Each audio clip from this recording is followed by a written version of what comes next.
Okay.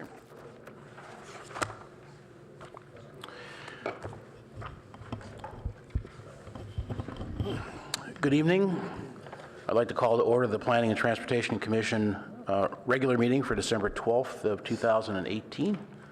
Yolanda, would you call the roll, please? Commissioner Alchek? Present. Commissioner Guardias? Chair Line? Present. Vice Chair Monk? Commissioner Riggs? Present. Commissioner Suma? Present. And Commissioner Waldfogel? Present. That's 5 present and 2 absent. Okay, so we have a quorum. It's time for oral communications. So if anyone would like to speak on a subject that is not on the agenda, please give a card to Yolanda if you're not already. The cards that I have right now are for agenda items. Okay, seeing none.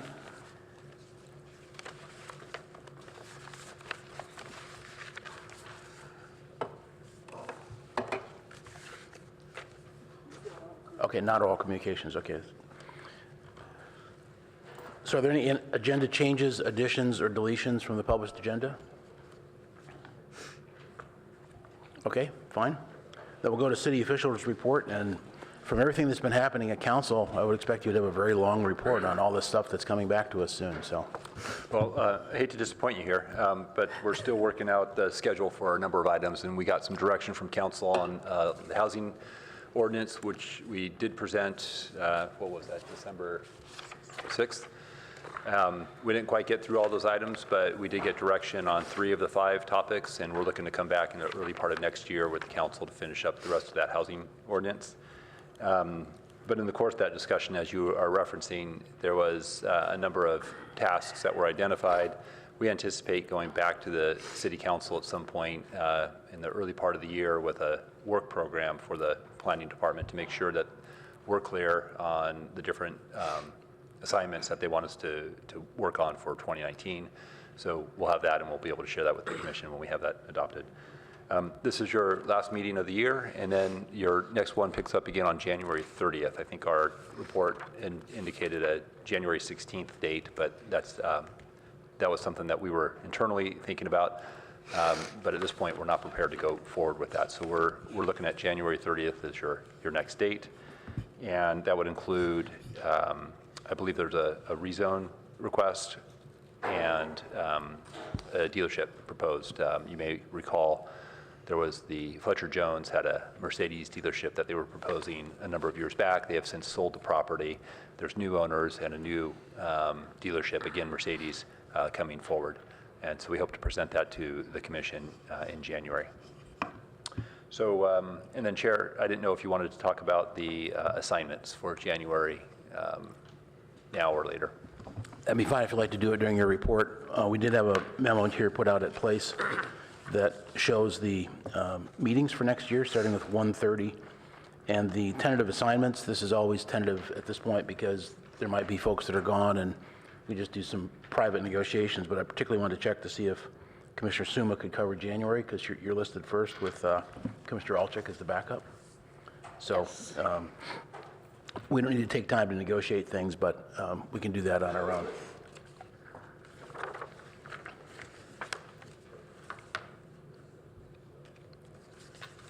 Did you have a, go ahead. Yeah, well, I just will note that in January, the Wilton Court project will be, we anticipate that going on January 14th. So you may want to just make note of that since you're representing the commission in January. And I believe that's all of the planning related items that are scheduled, though the housing ordinance may return on the 28th tentatively. So we can keep you posted on that.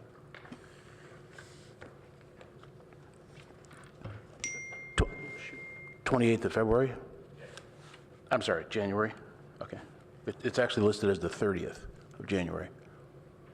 For planning or for? Yeah, I'm referring to the city council. Okay, sorry. Yeah. I thought you were still referring to our meeting. No, I'm sorry. I was schedule. referring to Commissioner Suma's representation of the PTC at the city council, and there's at least 2 items that I know of. If there's more, I'll let you know. Okay, fine.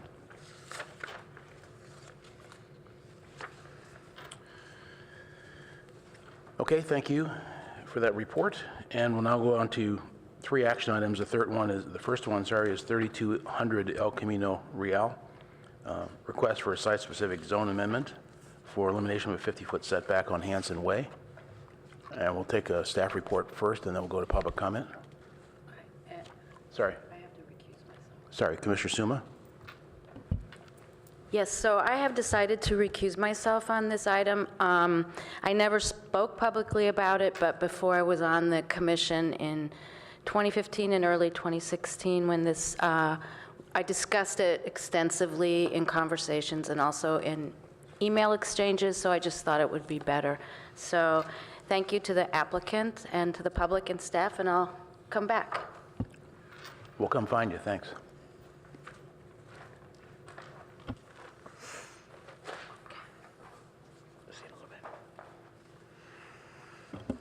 Thank you, and good evening. I'm Sheldon Ossing, contract planner. I have a brief presentation, an overview of the project for you. So this is a small site. It's a 0.61 acre with an existing 36-room motel and surface parking improvements.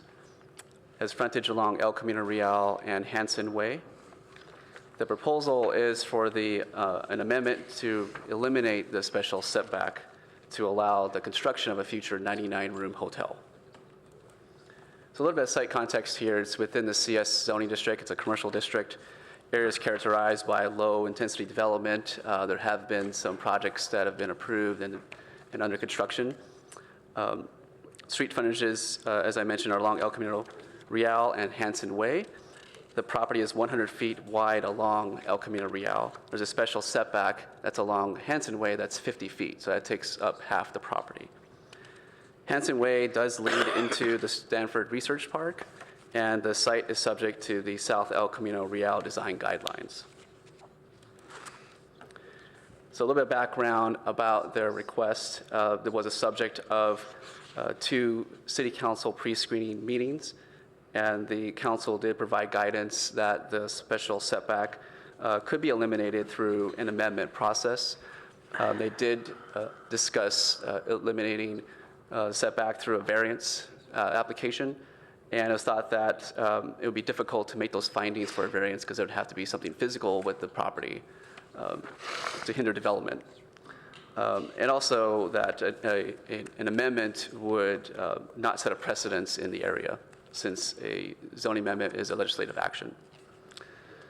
So the council also provided guidance for the design of the site, in that the corner plaza should have special attention, and that having a coffee shop or similar use would be good for the community there.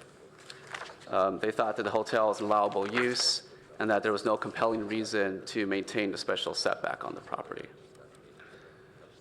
So specific requests, one of them here before you is the setback amendment that's reviewed by this commission. Your recommendation would be to the city council to consider. And the other side is the architectural review, and that's being reviewed by the architectural review board, and they would forward a recommendation to the city council. The council ultimately decide on this project. And that's to construct a 4-story, 99-room hotel with 2-level basement. So a little bit of history on this special setback. It was established in 1959, and this was after the existing motel was constructed and operating. So there's no real specific reason for the setback that we could find. However, we're thinking that it was established for future street widening as well, or for perhaps landscape reserve. The adjacent building does not conform to the setback, and that was also constructed after the setback was established. It provides a 36-foot setback. And as I mentioned before, the setback limits development of half of the property, and that setback does hinder development above ground as well as below ground. You can have parking within that setback. So let me get to some visuals, and this is where we show that 50-foot setback on a site plan. There is a 19-foot right-of-way from the curb in towards the property that's along Hanson Way. To give you a little bit of perspective, they are developing a detached sidewalk, a 6-foot sidewalk along Hanson, and there'll be a row of trees that would need to be replaced along Hanson Way. And then along El Camino Real, you've got the 12-foot sidewalk that'll be established, and that's consistent with the South El Camino Real guidelines. This is a good graphic. This is in your plans and packet showing the setback relationship, and they just happen to put a nice detail, that glass that shows where that setback is in relation to what they would be proposing. And then you can see, of course, that other building that is also within that setback. And while not for consideration, it just shows what would be developed on the property and what's being considered. These are some project perspectives and architectural details. So along with the project, there is a CEQA analysis, and that's a mitigated negative declaration initial study that's being circulated presently, started circulation on December 4th and will end on January 3rd. There are some potential significant impacts to air quality, biological, cultural, geologic hazard resources, and there is mitigation that's being proposed to reduce those impacts to a less than significant. So after review of the project, the initial study mitigated negative declaration, the Commission will recommend adoption or provide comments or recommend changes as it may deem necessary. So some next steps here, we want to complete the circulation for the environmental document, respond to any comments. The ARB meeting is scheduled for next week, and there's a recommendation for them to move the project on to the council. And the city council meeting would follow the ARB meeting, and they would adopt the mitigated negative declaration and a decision on a setback amendment as well as the architectural review. So the recommended action here, motion, would be to recommend city council adoption of the mitigated negative declaration and approval of the setback amendment, and to allow the elimination of the special setback. So that concludes my presentation. The applicant has their presentation. We also have the environmental consultant here if you have any questions on that document. Thank you.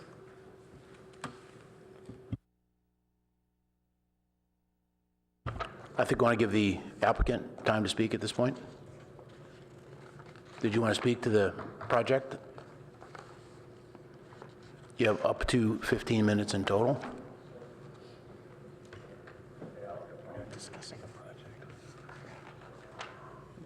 Goes with it.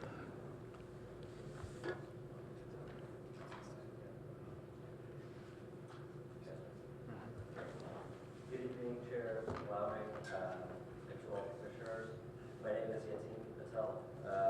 Thank you for taking the time to review our packet and advance tonight's hearing, and thank you to staff for preparing the report and presenting the issues. I'll be brief in my introduction. My family has lived in and done business in Palo Alto since the late 70s, early 80s. Family business has been here for as long as I've been alive.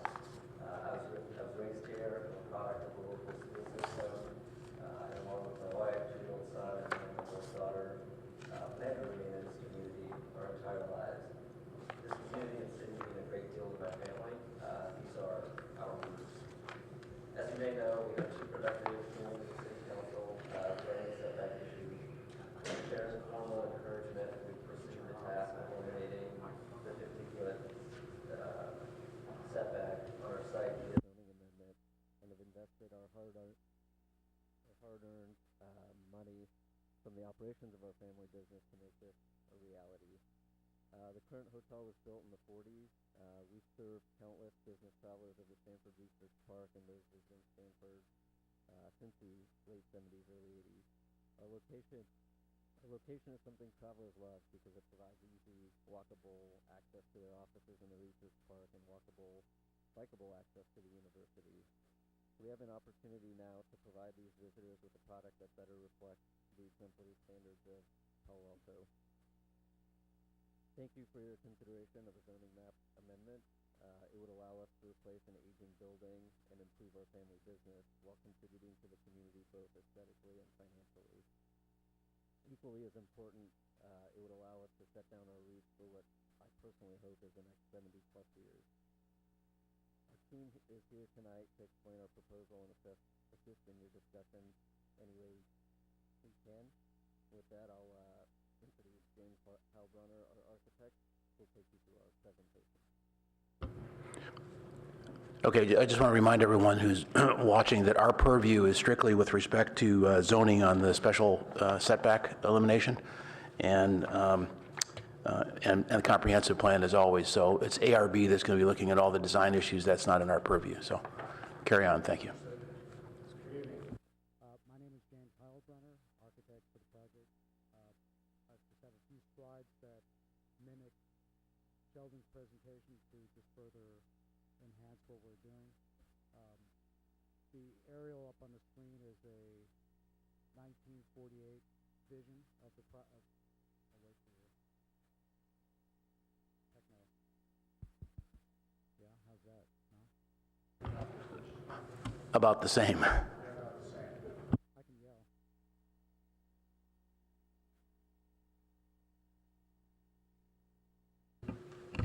Check. Hello? No? Thank you. Maybe, it's probably fine to good. Yeah. Is it okay? We just like keep with the flow and just take it from down here. Thanks for being flexible with the Yeah, technology. Really appreciate it. Perfect, thank you. I'll start over. So the 1948 version, or around when the hotel was constructed, going back in Google land, a lot of open space, farmland on the state highway. This is a picture of the hotel at that time. And this is an aerial of the hotel today, where things are fairly well developed around in the business park. The site is about 276 feet by 100 feet. The setback literally splits the site in half, making the purple side not developable and leaving the other 50 feet for land uses that are, I don't want to use the word impossible, but pretty improbable to develop on a 50-foot swath of land. So this goes back to the zoning ordinance that was passed in the 50s to overlay for what we believe is the setbacks, the park-like setbacks of the business park, which was a new idea at the time, business parks in a new landscape setting. A lot of the sites in the business park are not landscaped completely in 50 feet. There's parking in it, and the neighbor next door encroaches into it on reasons unknown. But we feel strongly that the setback doesn't really take into account, or didn't, the geometry and texture of the site that's along El Camino in the CS zone. So the slide that Sheldon showed was our attempt to demonstrate what a 50-foot line does on a proposed project, where it slices the building literally in half and makes this outer component not viable. So the history of the setback we gave, we talked about it a bit. We've deliberately stepped the building back along Hanson and on El Camino to respect massing design and trying to eliminate or reduce the amount of building that would be in today's setback as a comparative. So we were sensitive to the mass and respecting the frontage, particularly along Hanson and the north corner up against the fish market, which is those are one-story buildings here on the northern edge. So we stepped the building back so that the protruding component is one story. The Hanson Way frontage is unique in that there's more city property there than normal. Again, it's about 19 feet from the curb to the property line. And within that area, we're proposing in coordination with staff, wanting a parkway and a sidewalk and more landscaping in lieu of the existing condition, which is a sidewalk up against the curb. So it's a little different configuration. The street trees would go out in the parkway, and we have landscaping inbound, and we'd be responsible to maintain that continuously. The other issue here that we brought to the table is, first of all, we've eliminated parking from the site. We've buried the parking underground, so there is no visible parking. That opens up the site to more open air space, particularly on the corner for a plaza, which was a key element that the council was interested in seeing. So the plaza serves the public, and it's an adjoining cafe that's part of the hotel first floor level. Traffic issues and parking. Parking, we meet the code, required parking for hotel and spaces for the cafe. And the traffic study was showed less than 100, about 82 peak demand traffic trips that does not warrant additional traffic study, and the flow of hotel traffic is sort of anti-peak hour traffic. This basically overlays the existing building in red that makes this giant U shape, and the gray area is the new building. So there's more openness to the site. We're eliminating the hotel here from the edge that really turns its back on the street. There's no windows there, so this will be an improvement to its openness and transparency to the site. And this shows the building area coverages that's in your package, as does the back, what I was just talking about, the openness factor on the site. The yellow is the footprint of the hotel, so that shows that we have a lot of open space around the hotel, and we're going actually to pick up space on the corner with the elimination of the pork chop. So this existing free right turn lane will be captured onto the site for landscaping and plaza.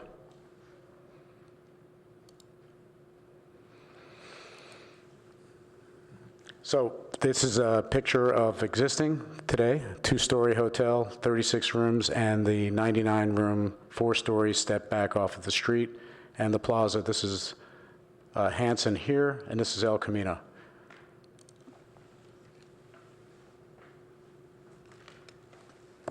Thanks. Okay, thank you. So, Chair, we're clearly having some technical difficulties. I believe we're going to try to see if we can get that resolved. But in the meantime, if we have speakers, we'd ask them to come sit in this area here. So, I don't know if you have any speakers on this item. We do not have any speakers on this item. Okay, so then if you had any Q&A, that would take place here, and then we deliberate. Yeah, okay.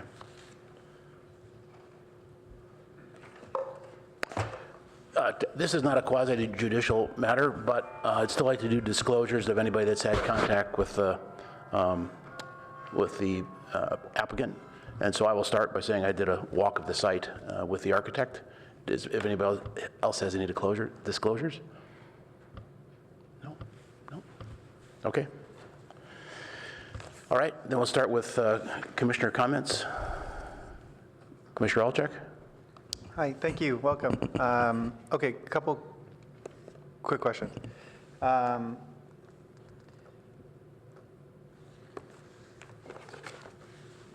was curious, would the operator, actually, the owner, come forward? I just have a few questions about what you've got now. And so would you summarize for me the number of units that you currently are operating? Yeah, currently we have 36 units. Do you know how many parking spaces you have? At 35 or 36. I'm just curious because every time we have a hotel operator in, it's like an opportunity to ask a few interesting questions. Are you at capacity in terms of your unit occupancy, regularly? You mean like if Like, do you have a full hotel multiple times a year? What's that? Do you have a full hotel multiple times We a year? do. Do you feel like the parking you have is adequate? It's more than adequate. In my 30 plus years of just observing, typically Monday through Thursday, it's very busy. We could be full, and you could drive by, and you would think that we're an empty hotel, just given the scarcity of cars in our parking lot. Is that because most people are using different modes of transportation, or? Yeah, so I think now more folks are using Ubers, Lyfts. Some companies have transportation provided, so they'll pick up at the hotel. So I think less travelers are renting their own cars for a few nights. Okay. I only was asking this question because I wondered if there was, you're pretty far along in your architectural vision, so I won't suggest changes. But I did contemplate whether or not there was an opportunity for some alternative, I see you have a coffee shop, maybe that could evolve into something else, and that would be a conversation I think you'd want to have with planning now or before you go to council, whether you could ever host something more complex than just a coffee shop, if you will, and whether I wanted to sort of instill in your mind the notion that some of that parking could potentially be shared. So if there was ever an opportunity to create a retail facility inside of that lobby or whatever, I'm not really sure. I haven't studied the layout of your internal layout that much, but I guess my point is it's still on El Camino. It's still very close to California Avenue. It's still hopefully will continue to evolve into more pedestrian-friendly space. That's really a significant portion, I think, of the comprehensive plan alignment here. It has to do with making that corner more pedestrian-friendly, making the building more sort of pedestrian friendly. And so I just wanted to sort of raise that in your mind. I think you will have an abundant amount of parking to satisfy other, public uses, if you will, or publicly inviting uses, and you may want to consider those. Okay.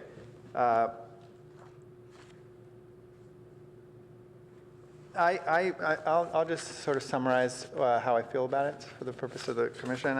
I found that the applicant's project proposal really satisfies a lot of the goals of our comprehensive plan that should create support here. So what I would like to do, and I'm happy to wait, but I would like to make a motion in support of the recommendation that staff has made.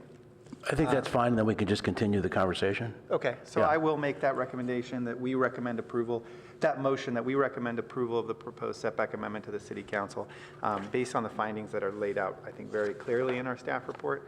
And And a second? No, I'd like to discuss. We can discuss it when the motion's on the table. That's fine. Did you want to? you don't have to second it. No. It could be somebody else. It could be somebody else. So discussion before a second? That's fine. Okay. All right. So you haven't commented yet on the actual setback, which is the core of our. Yeah, no, I was going to speak to it. I didn't Okay. think that. So I believe that the elimination of this setback makes a lot of sense.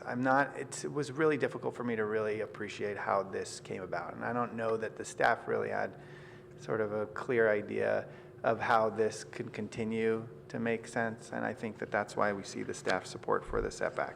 I was particularly convinced that the change was posed little sort of threat of sort of detriment to residential areas just by simply how far away the property is from the nearest R1 parcel. And so one of the things that I think we had in the past a discussion about this notion of what's called the gap tooth on El Camino. This property doesn't really have that problem because the setback is off of the side street as opposed to the El Camino frontage. And so it's sort of a different idea. But I think the sort of crux of the concept remains, which is to say that we don't really want the buildings that are fronting El Camino to have these pattern of front and back and front and back. That creates a really disconnected sort of presentation. And so I think that that is an important component here. I wanted to just add that I think I sort of reviewed the minutes of the council meeting as well. I don't know if some of you had an opportunity to do that. I took some notes on that. And I think I was sort of particularly, I guess you could say, impressed with sort of the unanimity of the council directive on encouraging staff to bring this amendment to us. And so I could be more specific if any of you are interested and quote each of the council members that will be on the council next year if you'd like, but I don't have to do that. But I did think that that was interesting. And so I can, if I don't get a second, I can come back to it after the rest of the commissioners Okay. speak. Thank you. Commissioner Riggs? Well, I'd like to thank the applicant. I don't need to ask you any questions, so, but I need to ask staff 3 questions. So, I mean, I guess the first question is, is there an effort to we know that there's going to be a behavioral tendency for Uber and Lyft, transportation network company, pick up and drop off at the site, just based on demographic trends. Is there an effort to extend the red curb? I'm assuming there is existing red curb on the existing slip lane. Is there any effort to extend that to prohibit the TNC drop-off on El Camino? Because that's going to be a natural tendency to have transportation network company pick up and drop off on El Camino Real. That seems to be almost a city issue that needs to be dialogued, because it may extend into the other property owners. So I just think that's really the first thing that I want to bring up. Is that been discussed? Should it be discussed? Has there been thought about it? Yeah, that particular issue on El Camino Real was not discussed. Well, I think we should talk about it. I think there's going to be a natural tendency for patrons to actually want to get dropped off quickly on El Camino. There's going to be a reticence just based on the cumbersome turnaround that actually is embedded in Hanson to make that behavior. So there's going to be a behavioral tendency to engage in a pick up and drop off behavior at that point, particularly with the loss of the slip lane. It's going to be a more gracious and slow turn. I guess the second thing is, do we understand, and has there been any assessment of any potential queuing given the loss of and I didn't see that, given the loss of the slip lane? I didn't see that in any of the presentations. Clearly, I'm not talking about occupants of the site, but if we aren't looking at a potential queuing model, I think that ought to be a consideration. So do you have any data on that?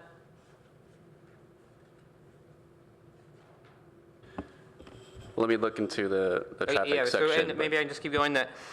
Do we know the pedestrian volume at that intersection and the anticipated increase in pedestrian volume given this? And then I guess the third question would be, well,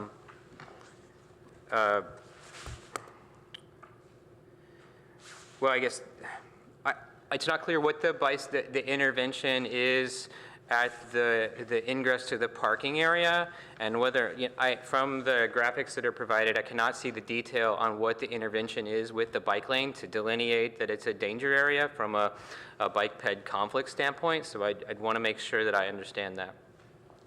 So I may just offer some preliminary remarks, and thank you for those questions, and we'll try to answer those to the extent that we're able to. Just to be clear, and not to be,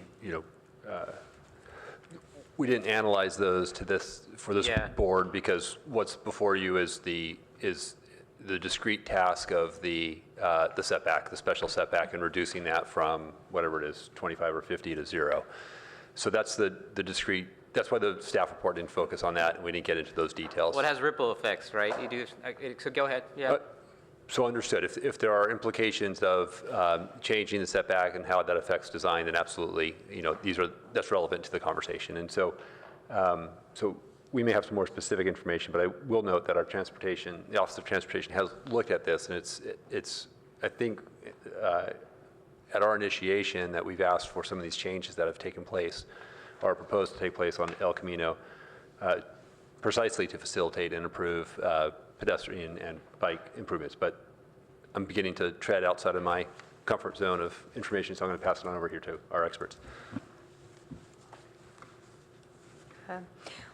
I'm Amy Ashton. I'm with David J. Powers, and we prepared the environmental document. We did not, as Jonathan said, we did not do an in-depth queuing analysis or pedestrian counts. Most of the improvements were driven by the City Public Works Department, consistent with plans and the comprehensive plan and pedestrian plans that the city has. As far as environmental impacts of those types of changes, it's kind of outside of the CEQA purview, so we did not do a really in-depth analysis on that, unfortunately. It's out of the CEQA purview to look at emissions from queuing and the modal implications of putting in. I don't see how it's, I'm sorry, I don't see how it's out of the CEQA purview, but unfortunately, it seems like it's in Appendix G to me. Yeah, level of service impacts do not necessarily take into account. These are VMT impacts. I know CEQA, so don't, I hear exactly what you're saying as a cyclist. I hear exactly what you're saying, but that's not what our CEQA document is intended to do, unfortunately. So I mean, we're not, I mean, I don't have the numbers, and maybe you can tell me what the numbers are, but we're not anticipating a significant increase in vehicle trips to this location. And had we, there would be other factors that we would study and analyze. So Right, fine, I mean, I thought this was the case. So I just would recommend, I mean, I'm fine, the setback has implications, and to me, in my mind, the setback is not, it's the implications that are driven by the setback, and how you use that space, and how you, I think the intent of council, when they were having this dialogue, was to create a place where people, once their vehicles may be parked at this place, at this former Motor Inn, and because we are going to have a lot of parking there, that they could stay parked and they could become pedestrians. So there will be an implied increase in pedestrians, and I don't see that the pedestrian scale improvements that council called for in their comments are really being invested for. There's a 5-foot sidewalk. There's going to be a tendency for a TNC drop-off that is in a dangerous location on a really busy corridor. And I think that there's not, right now, there's not been a thorough look at the potential conflict along the bike lane. And so I think those are 3 additional suggestions I'd make in approving the setback, because the setback has these, they are direct implications of how we use that space. So I see them as critically linked to whatever decision that is made on this setback. So, Quick question from Commissioner Alchek. I just want to understand. So is there a reason why you don't think they're going to queue up right in front of the lobby, which has a turnaround? no, I think the I don't, maybe there are more than one entrance, but I thought that the main entrance of the hotel and the lobby was going to be set in the, like, I don't. it's set in Hanson Way. I do not think that TNCs will use that. I think there'll be a natural tendency to drop off along El Camino, which is the primary service corridor for this. Right, but if we're focusing, But You're asking a detailed I question. guess what I'm asking It is- actually hasn't been studied, and we're talking red I guess paint what- and indoor signs. I guess so- what I'm asking is if there was like a no stopping sign, I mean, are you suggesting that you would have a problem with the hotel or the enforcement of our local city street code? That's what I'm trying to understand. Like, is this really the design's issue, or is this? The applicant needs to sit down. Right, so- They're making me nervous. so I think the issues that you're raising and that you just asked a question about are sort of potential issues that are caused by the setback and quite reasonable for the city to be considering. But I'm not sure how that, I'm asking you how, if we need to address that in the context of a motion to approve or not approve. I think, As opposed to listening to your in comments. my mind, these things need to be, the implications on the pedestrian sphere and need to be a part of the findings, and there needs to be more of an effort as this project goes forward to address them. And I think there are pickup and drop-off implications, implications for conflict with bicycles that are on Hanson Way, that are accessing the parks that are behind it, and there's not adequate interventions, even with the elimination of the pork chop, there's not adequate interventions for the increased volume that this project will generate. I happen to agree with you as one commissioner, but I'm saying that with your comments, which are sort of almost physically outside of the issue of the setback removal or not, do you think that that gets us there with respect to notifying the city that they have to do I don't things on think the that they perimeter? are. I think most of this is the responsibility of the applicant. It's on the applicant's property. But not of his think it is. red curbs and things like that. Yeah, so Yeah, I mean, we're just Well, on I the mean, setback review. It seems to me that it's being linked to the setback. Well, let's see what Commissioner Alchek, I'm sorry, Commissioner Walfogel has to say, and well, you can have another shot if you like. So, Commissioner Walfogel. I'm up? Okay. So I think we all agree that a more modern hotel would be a useful amenity, and this does look like a good project subject to various reviews, ARB, traffic. I mean, we need to understand these things. But I will say we're at an awkward point for discussions about El Camino zoning. At our last meeting, we had a long discussion about El Camino bike lanes. It's clear that there's a lot of work that we need to do on El Camino. But my big worry about this proposal is that we've previously changed zoning for other sites based on project proposals that we've seen, and then those projects don't get built.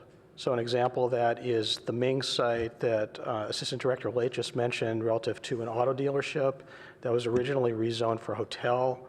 The hotel was never built, and now we're, I think, at the second iteration of car dealerships. The underlying zoning on this site is CS. So I guess the question for staff, is there a way to link this setback change to the project in some fashion?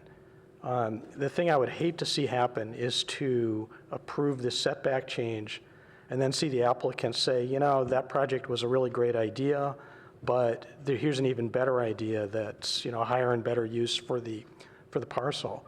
So is there a way for us to link these things together so that way the project can get the review that Commissioner Riggs is asking for? But I think these things need to be decoupled. So the commission could recommend that the change apply to hotel uses, for example, only. I don't believe there is a way to link it to the particular, you know, identity of the applicant. There's no way to actually say this is an approval for a new setback for this project or subject to some other development conditions with this project? Because I think that would be my preference, because that way we could also incorporate Commissioner Riggs's concerns about traffic into those project conditions. Yeah, that would not be possible under our current code. Do you have any suggestion? I think it could be linked to a use category, but not to a specific project. And I think there's another way that we could also get to Commissioner Riggs's comments during the review through architecture review and ultimately to City Council as well. Right, but architecture review doesn't include the CEQA review, does it? It's part of that. Yeah, so we can get. But this is, you know. But that won't happen next week if that work hasn't been done. Well, no. So I don't know. I mean, I hear the comments about CEQA. I don't know that this is rises to the level of environmental impact. I mean, there may be some things that we need to study from to advance our local interests on promoting a safe and pedestrian and bike environment. And you know, we're hearing very clearly the concerns that Commissioner Riggs addressed, and we can work with our transportation office to vet this out a little bit more. And if you go forward with this and you have a recommendation, part of that recommendation could be that the Architectural Review Board pay particular attention to these sort of interfaces here as they examine the project, so we can look at that as well. So there are points along the way where we can address those issues. And for your comments, it seems like it's more tied to the use as opposed to, you know, the individual applicant or project. That's, you know. So we can be more specific than just any permissible CS use, is I what think you're saying? what I heard, That's correct. Okay, because I don't think we've taken up a motion like that in the past. Okay, let me think about that. Well, yeah, I have a couple comments first.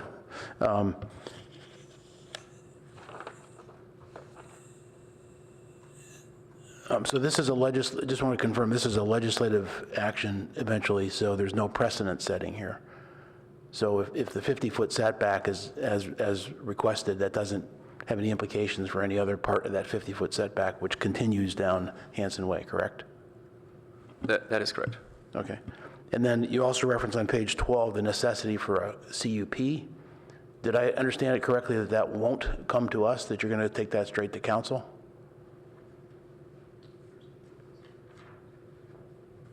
So we did initially take in the application with the CUP because the operation of a hotel happens between 10 p.m. and 6 a.m.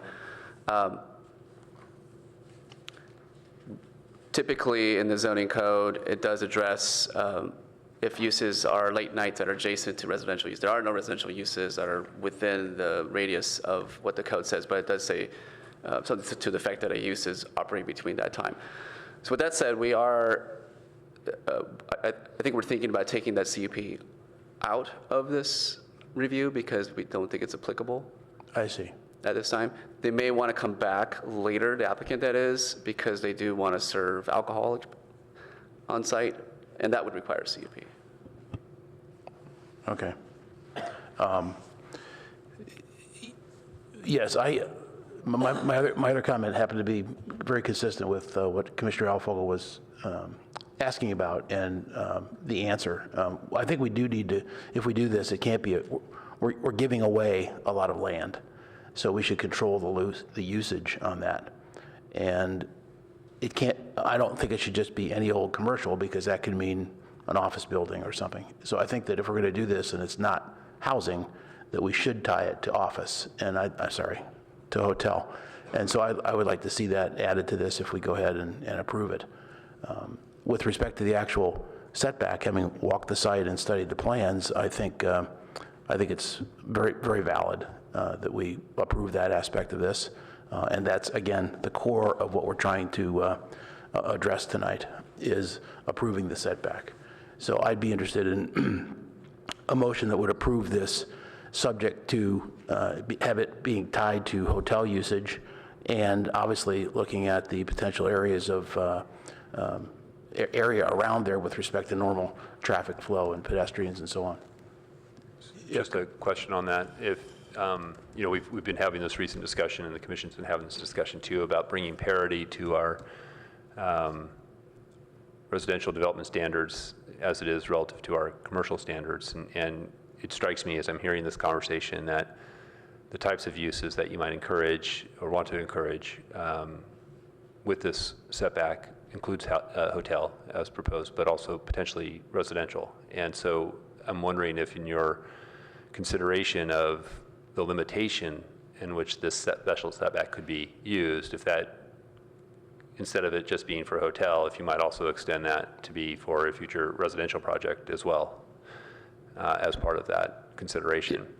If that fits within the zoning that we're trying to get to tonight, yeah, I mean, I'd be fine with that. It strikes me that if we're, I think I understand clearly where the commission's going with respect to, this is, it's an ask, and,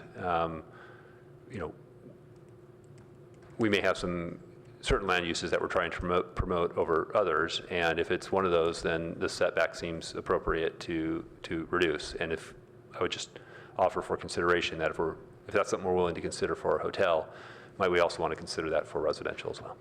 Right, but it's a CS district, so. Right, and as you've reviewed recently, we're making some changes to those zoning areas that would also permit, something like that. Yeah, no, as a priority for the city, I think housing would be a higher priority anyway, but there is a hotel there, and we don't want to disrupt that. That's not the intent.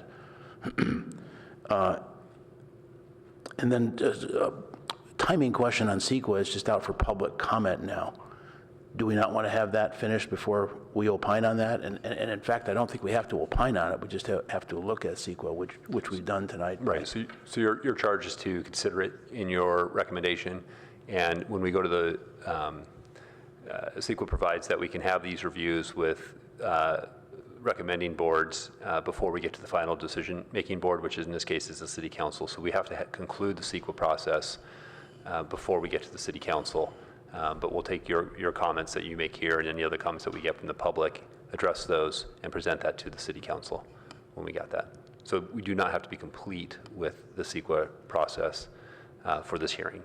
Right. We will for the city council. Okay, so I agree with the gist of the conversation from Commissioner Walfogel that we should be, talking about the zoning part of this tonight and not the specific project, because the project that we have in front of us could also change. The architect will wake up in the middle of the night and build something entirely different. So it's not just this specific project, it's the issue of on that site, if it's a 50-foot setback is required, and I'm convinced that it's not required. So since we've been through one round of comments, and I'll get to you. Ask the applicant if he has any concern about that restriction. No. So having been through one round of comments, just to move it along, I would move that we adopt the zoning change relative to the 50-foot setback, as long as it is tied to, what's the best way to say this? Hotel or mixed use? Residential? Mixed use residential, whatever the right wording is there to.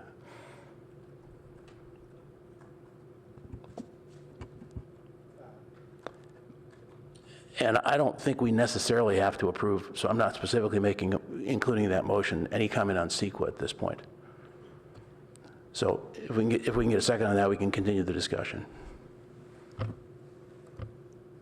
I will second that motion. Okay, it moved and seconded, so we'll continue discussion. And Commissioner Alcheck. Yeah, okay. So I did not anticipate that. I did not anticipate your comments. And I, will always defer to sort of your sort of professional expertise when it comes to the traffic situation. That said, one of the suggestions that Commissioner Walfogel made earlier was this notion that we would tie the recommendation to a specific design. And there's, this isn't the first time we've had that kind of discussion before, and I really struggle with the logic behind that kind of suggestion and even the effect that such an action would have, right? And I understand that our councils are giving us guidance that that's not an option, but I want to just sort of explain the predicament that we're in here. We have, unfortunately, a process, a leadership that struggles to make decisions on recommended changes to the code without clear articulation of what will the result be of that change, right? And it's not just our leadership, our community in general is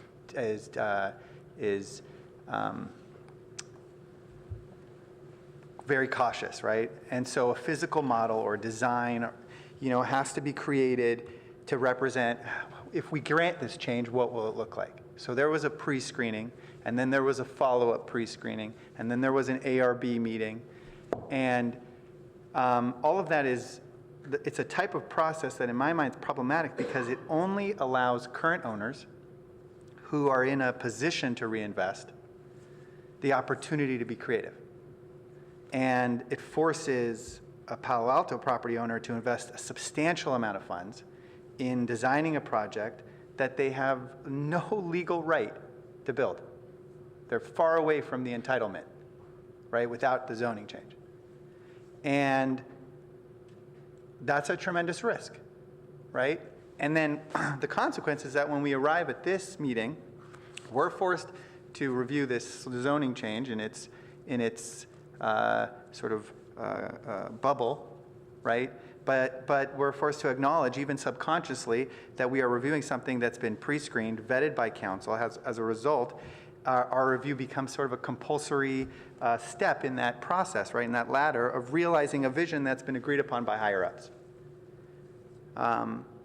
That's how I feel about this situation right now. We have a very informed and experienced commissioner who might have concerns about some traffic issues that are being created by the design. And the design was basically a required hurdle that had to be put forward in order for the council to consider or to give support to the notion that they would even allow the zoning change. On a very simple level, this 50-foot setback makes no sense on this parcel. It creates a parcel which is literally undevelopable in a modern framework. This is not the kind of setback, even if we were, even 30 years ago, we wouldn't have designed. I mean, we don't. We don't have any other properties anywhere in Palo Alto that have a setback that represents half the available lot from a side street. So everything about this strikes me as a obvious change that we would want to encourage the, I guess, the best use of the parcel. So the parcel is, in a sense, handicapped by a code that we don't really even understand why. Like, we don't have good context of, well, why was this there, and why didn't it get cleaned up in the past? And so I'm a little, I mean, look, I can tell you that I enjoy the design or I don't enjoy the design. I'm uncomfortable even having that conversation because that doesn't feel like it's within my purview. I think the real question here, That's correct. I think the real question here is, does this 50-foot setback require this design, and I don't think it does. I think any number of designs could theoretically be implemented here, and some of those might improve the traffic situation, some will make it worse. Bear with me here. And I think that if you now suggest that, here's where it gets problematic.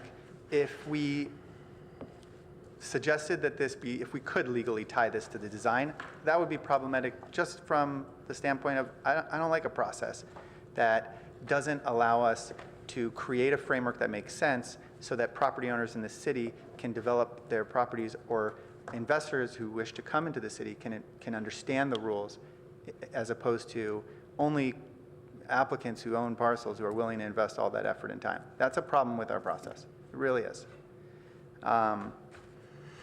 So I guess what I would suggest now is tying the project is a problem. I understand. It's sort of like the ultimate level of skepticism is to suggest that we would only allow it for this design, because it tells our local property owner that despite the process we've subjected to you and all the reviews, we believe that this is really the only option we could live with, and maybe because of an underlying concern that someone may come after you and change it. Point of order, that's not the motion that you're speaking to? We still need to speak to just the setback. Yeah, no, my hope is that we can agree as a commission that the project's design should not be. The motion doesn't say anything about the project's. I know, I'm trying to create support. So my impression was that there were some commissioners that may not support this amendment because they feel it's too tied to the design. And that may not be you, even though you suggested at one point that you wanted to tie it to the design. I'm not suggesting that you're that commissioner. I'm really sort of addressing the group and saying, I think we need to separate this design from the thing as much as we can, including the traffic implications that this design would create as a result of the fact that the 50-foot setback would allow a design like this. But not only can we have to, because that's our purview. So can we go to No, Commissioner I think Riggs? you could make an argument that says that as a result of this removal of the 50-foot setback, you could create a design which would create problems. Okay, maybe I should respond because I feel like you're talking to me. So and let's you have did Commissioner Riggs have put words in my mouth, because I am not talking about the design at all. I could take away the pretty pictures, and I'm talking about when you change the zoning, you change the setback, you change the relationship of the pedestrian to whatever land use is there, or the cyclist and whatever use is there, and it creates points of conflict and an interactivity between travelers that are navigating whatever that parcel is. Let me finish. Hold on. I didn't release. Commissioner Riggs still has the floor. But I didn't release my time. Release the floor. I didn't release the floor. I'm not done. And Just finish, because my point is that I don't think we disagree. I If don't you think anybody here change this disagrees. setback, they could still operate their hotel the way it is, which is to suggest that the change in setback wouldn't affect anything. They could continue to operate their 34-unit hotel with 35 spaces for the next 50 years, even if you change this setback. So the change in setback does not do any of the things you're suggesting. The design does. And that is an issue that, this is why I was making the comments I was making. Okay. Now, Okay. Thank you. Commissioner Riggs. Thank you. Continue. I appreciate all that. I'm not speaking to design. I'm speaking that I think the change in setback is a triggering effect where it actually creates inconsistency with the context-based design guidelines, which actually are in the next session, or written out in the zoning, section 1690 or whatever. And I actually think they need to be accommodated, and it could be just an additional condition on the approval of the setback that require that that staff work with the ARB and the applicant to make sure that any future projects would be consistent with the context-sensitive design guidelines that exist in the zoning that require that it be a project that is not only just pedestrian accommodating, the language is pedestrian and cycling promoting, and that is consistent with what you, Commissioner Alchuk, brought up, which is the council's intent to create a relationship between the built space and the streetscape that would drive sustainable transportation. And that's all I'm suggesting. It's not the change in use, the change in setback actually drives a rethinking about how you think about the transportation relationship, and that's in the zoning. So I think that you can create a consistent argument that's not inconsistent with approving, looking at the context-sensitive design guidelines as a part of an approval. I would just, I would ha- I would suggest you make an I amendment. would and- happily, I was going to say, Yeah. I would happily accept that as an amendment to the motion. So what's stated contingent But just so on, for clarity, are you suggesting that there are changes to, I guess my question would be for you, are you suggesting that there would be wholesale changes to the layout of the hotel in an effort to satisfy your needs? Or is this an enforcement issue, which was my question the first time we went through this? Well, I think, it's more a city issue than a project issue, but we have to make sure that any kind of design is done contingent on what you just said about the design standards. I have a question relative to this. Okay, sure. Commissioner This is really Alto a has another question question. for staff, which is, are the issues that Commissioner Riggs are raising, are his issues something that will be reviewed at some point in the project process? These potential interactions between different transportation modes? So the project will be reviewed to the applicable design guidelines that we have for El Camino. And as a part of the ordinary review process for any application, we send it to our design review committee, which is an interdisciplinary group of professionals at the city, including our transportation office, that looks at the project for any violations of the regulations and for promotion of the bicycle and pedestrian plan and other areas. Okay, so nobody has ruled yet on whether this conforms or violates those guidelines, is that correct? Well, I don't believe anybody's identified any issues relative to our transportation bike ped plan. And But has it been reviewed relative to that, or is that Yes. something in the future? yeah, no, that's something that's already happened internally. And now we're going to go to the architecture review board, and I got to check in on Okay, one so thing here. Commissioner Have Riggs, they already gone to the what's- ARB? Yes, they went to the RB ones. Yeah, And so it's already gone to the ARB once, where those issues have been studied. so what? I what's would your just proposal actually relative to this? request that it be made consistent with the context-sensitive design guidelines that are listed in the zoning, and they apply to CS properties. And right now, I see inconsistency in the way the design is articulating that. But the point is actually that the zoning should manifest. They should be manifest in the zoning. Okay, so I hear your comments, and you know, I think at best all we can do is recognize that, because the body that is charged with reviewing that compliance with the context-based design criteria in the code is the Architectural Review Board, and that's where the authority rests. But I can accept that as amendment, and if it's the seconded, we can just comment on that, and we understand that that's not in our purview, but we're pointing it out. So I lost some kind of authority to review bicycle lanes and their consistency with transportation. I mean, this is gray area. I don't agree that we don't have the authority to review that. So nobody said that you've I mean, lost. you're taking transportation infrastructure and saying that's not a part of what we have purview over. No, I'm not saying anything remotely close to that. What I'm saying is that our transportation office has reviewed the project, and they have found it to be in conformance with our And applicable I'm rules saying I and don't agree regulations. that it's consistent with. That's fine, but you're not subject to, your findings are not, does this elimination of the setback comply with chapter 18, 16, you know, et cetera, et cetera. If you cannot make the findings to support the requested setback modification, you would need to focus your vote on why you think it is not applicable to meet that standard. This is not a full project review where you're looking at all aspects of the project. If you can't support the setback, that's fine. You can state your reasons why you don't support it. Right, but let's just get back to the context. Yeah, in a second. Yeah, just a second. We're kind of recapping where we are.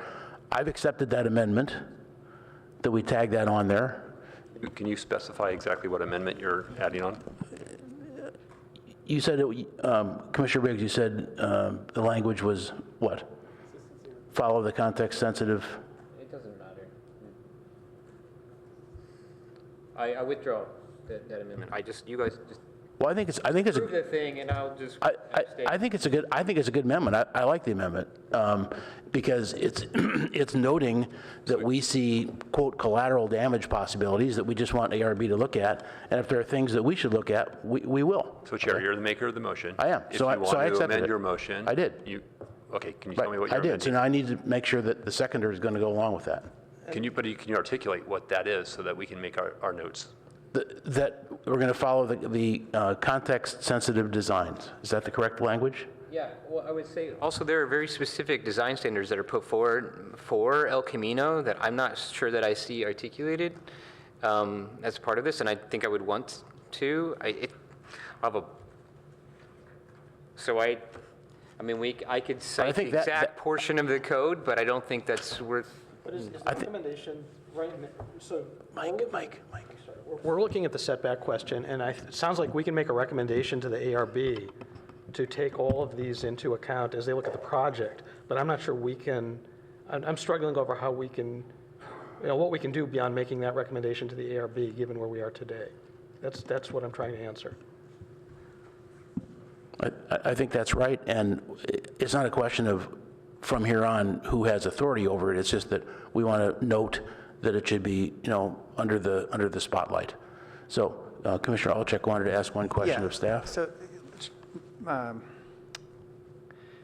Director Late, this is different than when a commercial or a project that could be very similar to this comes before the commission for a design and site review. Yes. And can I ask you, is there a specific reason in your mind why this project wouldn't come before the commission for a design and site review?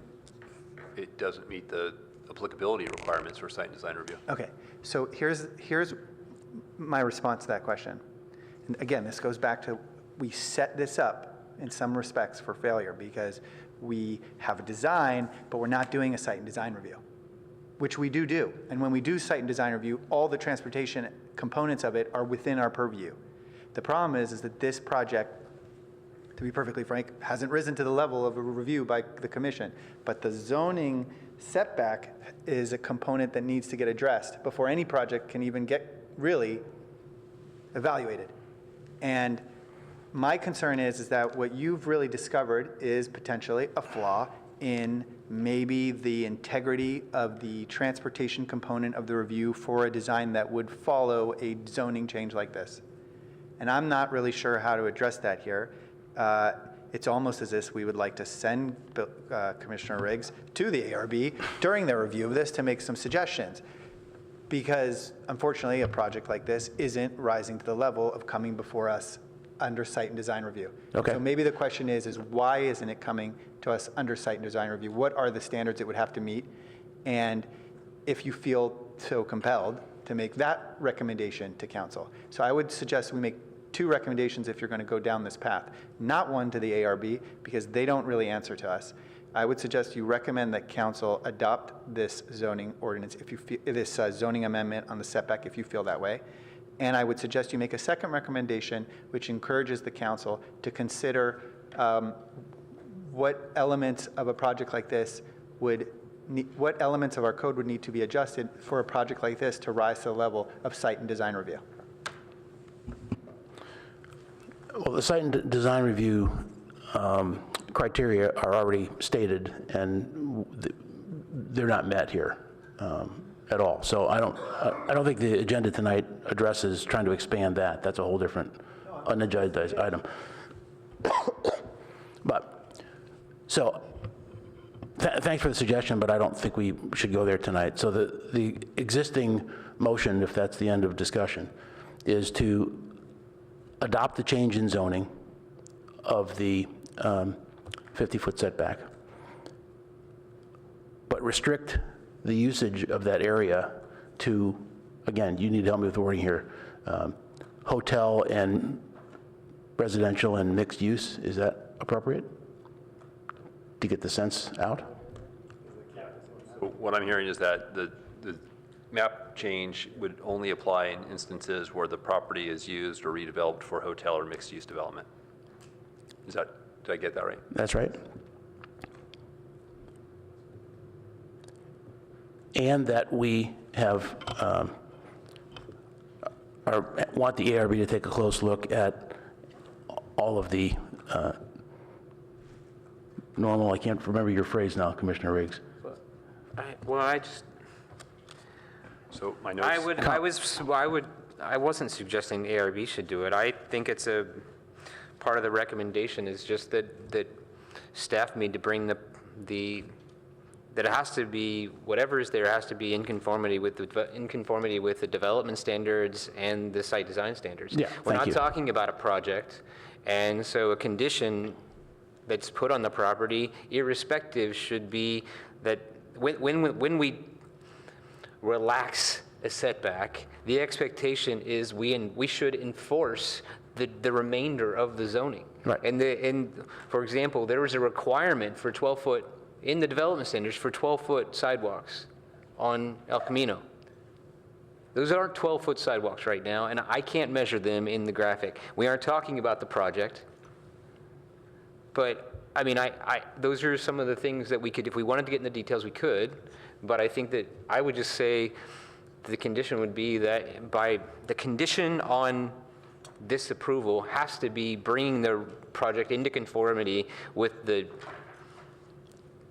built environment aspects along the street frontages. Yeah, whatever project is subsequently applied for or approved. Yeah, and we don't even have to say that. It's, yeah, we don't even have to say the project piece. Yeah, exactly. So is that language captured in the motion? Well, it's embedded in the zoning code. Okay, fine. But it's more of an alert because we see some potential issues here. It's right. redundant, because that is our code. Our code requires uniform conformity. Right, so we're, The code is vague in this area. No, the problem is that they haven't had a chance to put it through the building department and the permit process no, yet. it's not a project. We're just talking about. That's the problem. We're talking about, okay. So, Chair, let's- So I think we're ready for a vote. enough discussion on that. So I'd like to take a vote now of the four of us. So all in favor of the motion, including the amendment? Hold on. So is it incorporating that last language or not? Yes. It's incorporating the reference I'm to okay with that. it. I just think you should have it seconded. We should have the process. We did. He accepted that. Oh, Yeah. all right. All right. So all in favor of that, please signify by raising your hand. 1, 2, 3, 4. And one recusal and 2 absences, so that motion passes. Okay, thank you.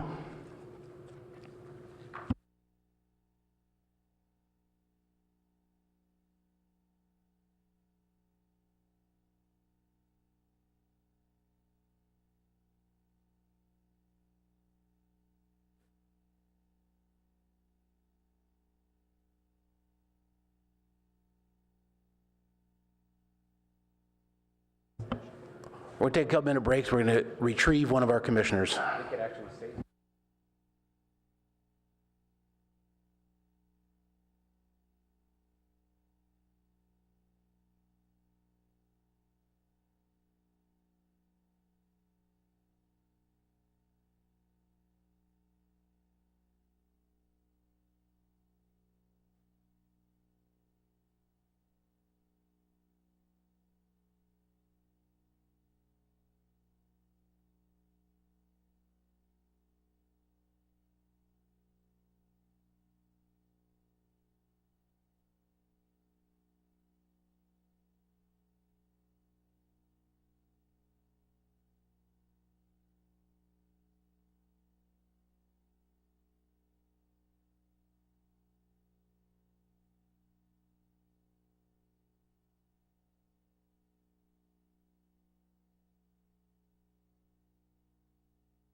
Oh, okay.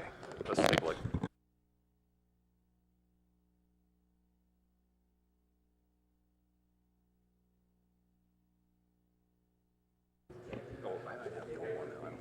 You know, so because the applicant has actually left, No, they're right there. You should stay, please. Hey, Sheldon. Yeah, stick around. Also, Are you, Jonathan, are you opining on this, or? so I think we might have eliminated that. Sorry? but we haven't changed our bylaws yet. Yeah, we did. We have. Yeah. I must have missed that. Just say we don't want to, just your idea. Say, never mind. Yeah, I'm trying to pull it up. Doesn't want to do it?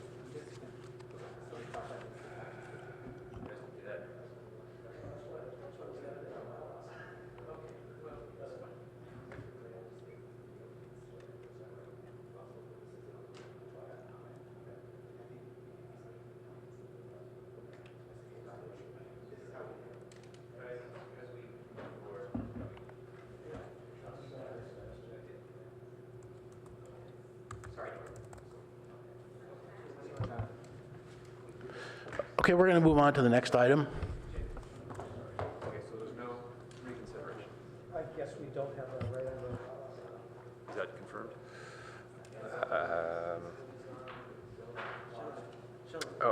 There is, I'm sorry, I misspoke. There is a motion to reconsider that you could make. No.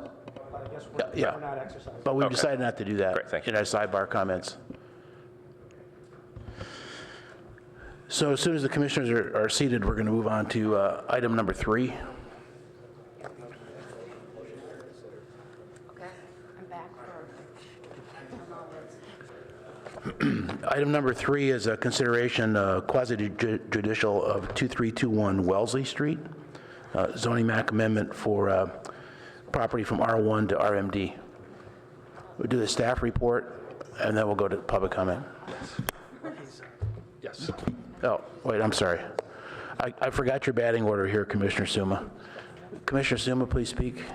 Yes, so once again this evening, I guess it's one of those kind of nights, I have to recuse myself this time because I own property within 500 feet of the applicant's property, so I'll be back. All right, thank you. And that's your last one, so I won't forget next time. Okay, so staff report. Great. So, Chair, I'm going to introduce Sam Gutierrez. He has been here with us for many years, actually, and but this is his first presentation before the Planning and Transportation Commission. So I wanted to acknowledge that and let you know that he has a brief 45-minute presentation for you. Thank you for that introduction. It might be a little quicker than 45 minutes. So I am the project planner for this project here, located at 2321 Wellesley Street. This involves a zoning change from R1 to RMD and P at a currently vacant site. Here on the beginning of the presentation, you can see the architect's sketch rendering of the proposed project, but for the PTC, we're going to be looking at strictly the zone change. The ARB will be looking at the design. Moving on here, just to recap what I just said, this is a zoning change from the R1 zone. This parcel in particular is the single R1 parcel surrounded by our PF zone, which is the adjacent parcel where the College Terrace Library is located. And the surrounding parcels that are directly adjacent to this parcel are actually zoned RM, D, and P, which is the residential two-family, multifamily district with the neighborhood preservation combining district applied. And the NP zone is actually why the project will need to go to ARB as well for the design. The map here that you could see shows this parcel in particular and how it's a bit of the R1 kind of appendage of the R1 district is located directly across the street. It is the one parcel that is zoned R1, and the applicant has requested to change to be included in the RMD and P zone. As we move on, we can see that this is the existing condition. The site is vacant. There was a home previously there in the 90s, but it was demolished and there was never anything rebuilt there, so it's laid vacant for several years. So this would be to develop that site with this new two-family duplex on the site with the zone change. As we've reviewed the project, and the key thing to take away is that the current zoning of R1 would allow for 2 units, but it would be achieved through a single-family home and an ADU. The ADU, of course, has some size limitations. If it's attached or detached, 600 to 900 square feet, whereas the RMD and P zone allows for this kind of duplex two-family to be developed, and there isn't a size limitation on the individual units themselves. They just would have to conform to the allowable floor area of the RMD zone.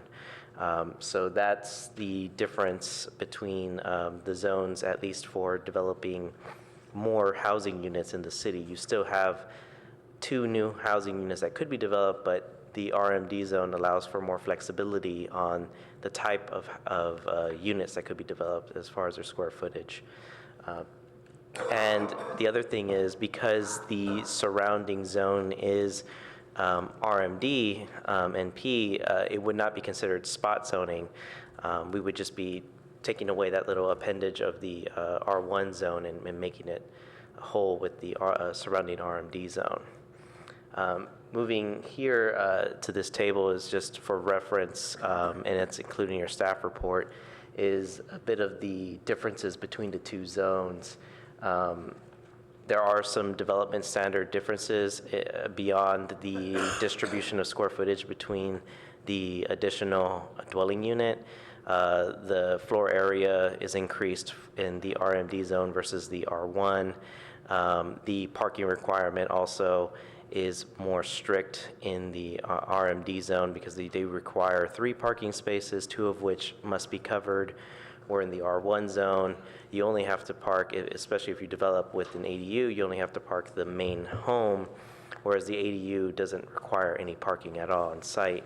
The RMD zone does also, because it does have that requirement for a second covered space, it does allow the FAR to be exceeded by 200 square feet to accommodate that second covered space, since it is required in the code, where in the R1 zone, that isn't a requirement. There's also some other changes, like in coverage requirements and things of that nature, but the majority of the changes are very similar to the R1 zone. I mean, they're not dramatically different. So the project is subject to go to council after you review and make a recommendation on it, and next week it will go before the ARB for the design of it because of the neighborhood preservation district. It did go to council previously for pre-screening. They reviewed it and didn't come up with too many issues on the proposed zone change.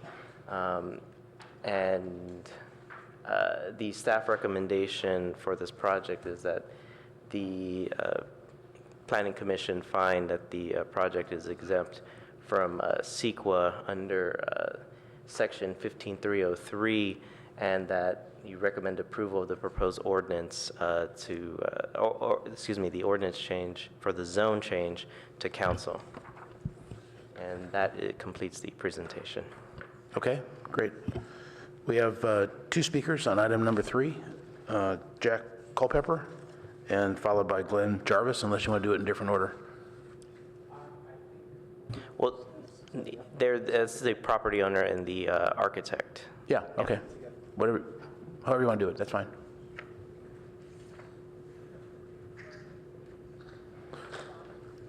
It looks like we still don't have our main mic working, so. Yeah, so just sit there and gather around that table mic. Engage the red button.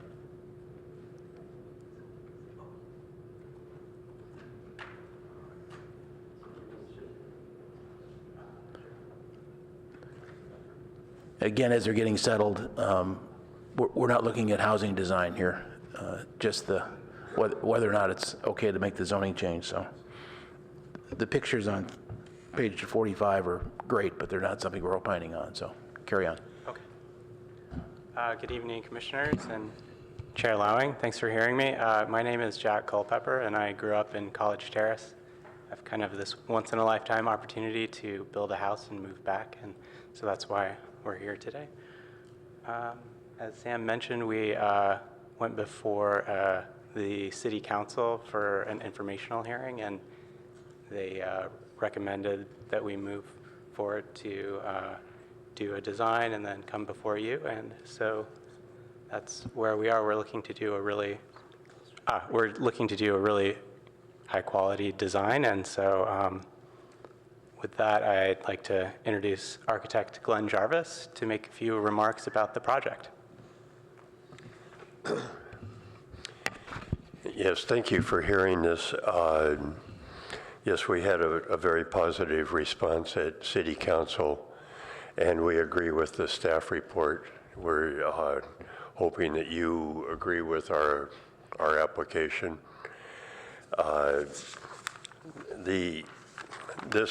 As I look at this property, I don't understand why it isn't RMD. It's a remnant on that block, and it just seems to be logical to be the same as the other properties. And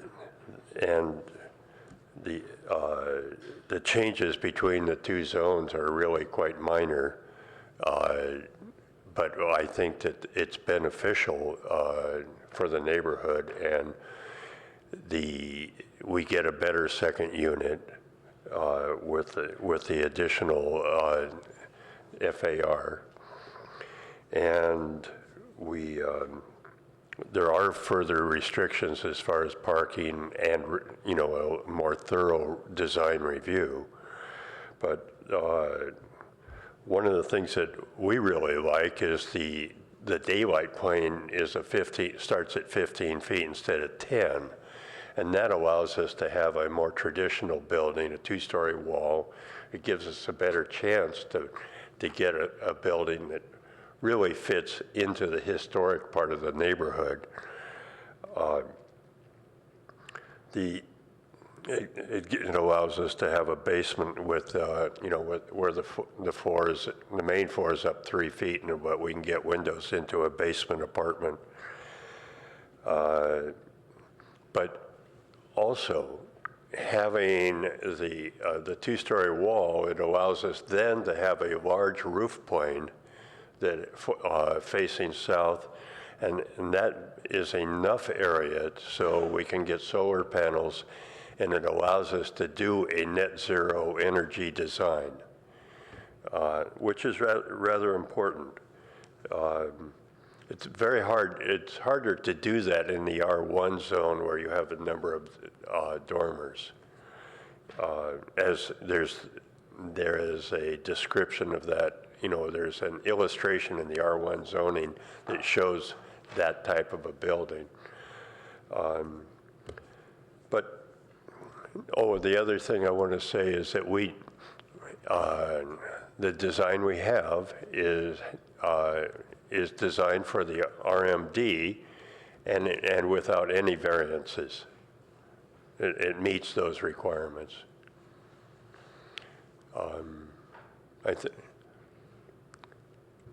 Okay, thank you. We're open for questions.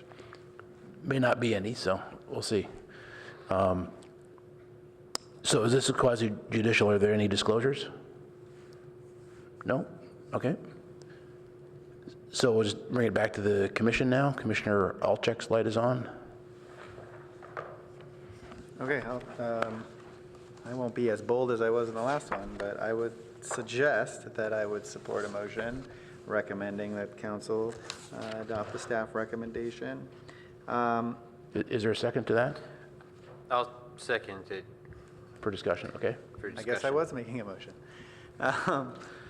Continue, that's You great. know, it's funny, it's a very timely request. We very infrequently have an applicant come before us and ask us to provide them with a zoning designation which would allow them to have additional housing and be subject to a zoning code that would require more parking. So I feel like that will be music to the ears of the council members.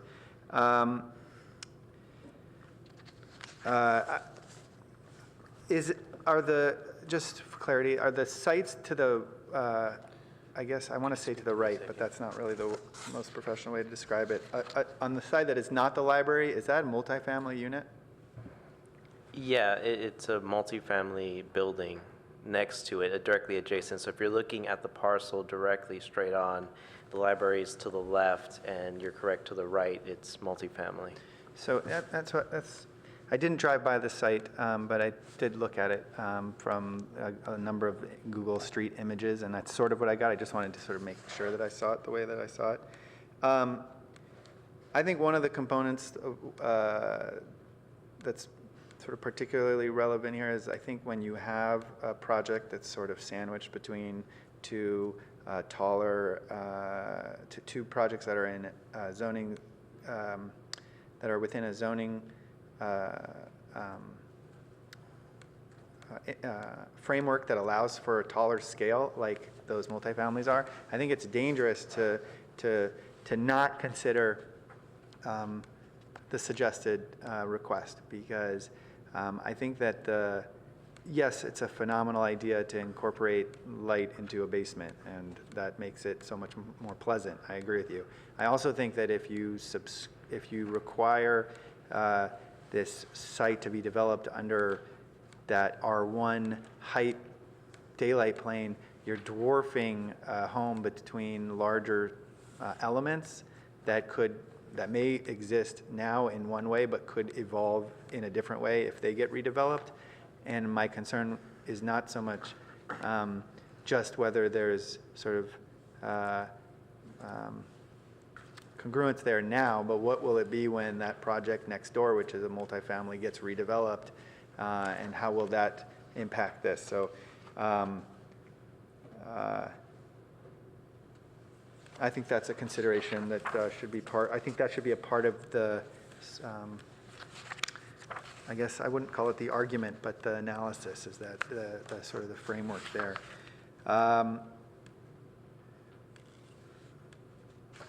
I don't have much more to say. I think the analysis in the staff report was very adequate and sufficient, and my recommended approval motion is in your hands. Commissioner Riggs, you were the second. Yeah, thanks, Commissioner Wolfberg. I know your light was on, but I just want to speak to my second. My second is really that I'll be bold and say that a lot of my colleagues at Berkeley talk about Rockridge being one of those places where they're subtly densifying, and how Rockridge has a lot more density because they have backyard units and ADUs, and they have multifamily units that are happening on R1 properties. And I think this is actually a really good example of scale density, and I just want to, I second this, and I want to support this type of context-sensitive project. So that's, thank you for bringing this forward, and thanks for your thoughtfulness in terms of the adjacencies with your property. Commissioner Walfogel? Thanks. I also support this, but I do have one question for the applicant, which is there's a letter on packet pages 42 and 43, which I believe is from the applicant. It's not signed. There's no, it's 3C, no, wait. Yeah, section 3C. Can you help find? That's the applicant request letter. Yeah, that's from me. That's Yeah, and I just wonder if you could clarify. You say you intend to build a single-family, two-story traditional craftsman shingle-style home, which is great, with an affordable apartment in the basement. And I just wonder what you mean by affordable. So I learned that word doesn't mean what I thought it means. I think it would just be lower rent because of the location.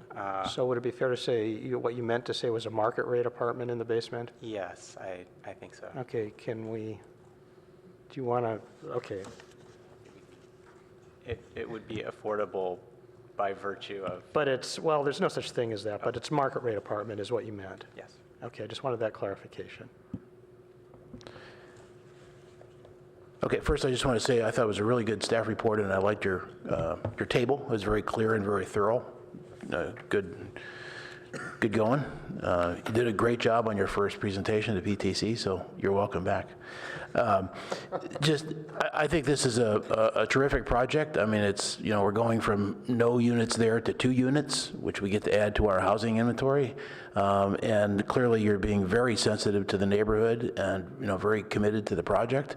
So committed to the design of the project and having it fit into the character of the neighborhood. I think it's a terrific project, and we should go forward with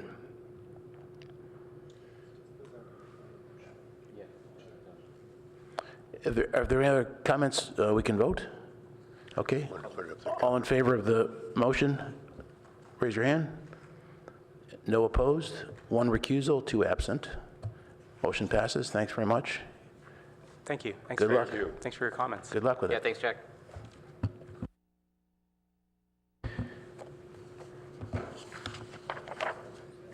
Okay, we'll.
Okay, let's reconvene.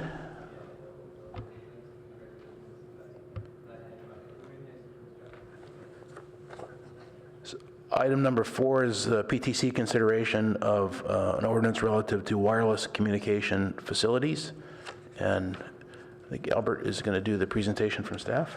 Yep, so I have a couple of short introductory remarks, and then we'll just be available for your questions. I also have with me Laura Holtan, who is the City Attorney's Office's legal fellow, who helped in preparing this item, and I'll turn to her if I get stumped. So the ordinance before you is a proposed update to the city's wireless code for wireless communications facilities. It is prompted by recent regulations adopted by the FCC. The FCC regulations made a number of changes, but the ones that are relevant to this ordinance are the creation of a new category of wireless facilities called small wireless facilities, and these are wireless radios and antenna that fit within certain size criteria, and if the application meets those criteria, then it is entitled to a shorter review period from the city.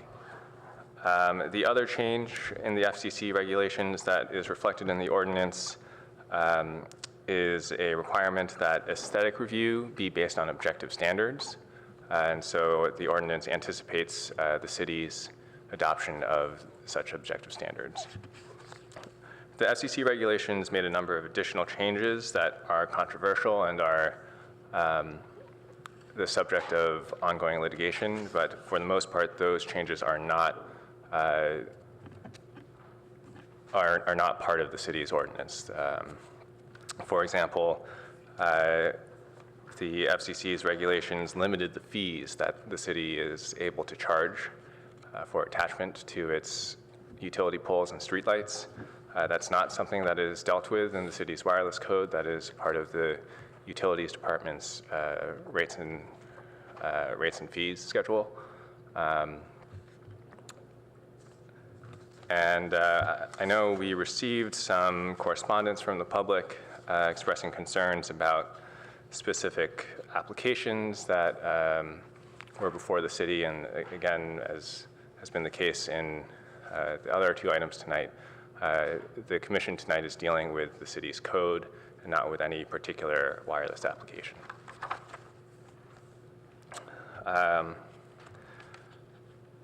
Finally, I guess I would also like to note that although the FCC's regulations are being litigated by a number of cities right now, unless and until a court either stays the effect of those regulations or finds that they are invalid, the city is bound by federal law to follow those.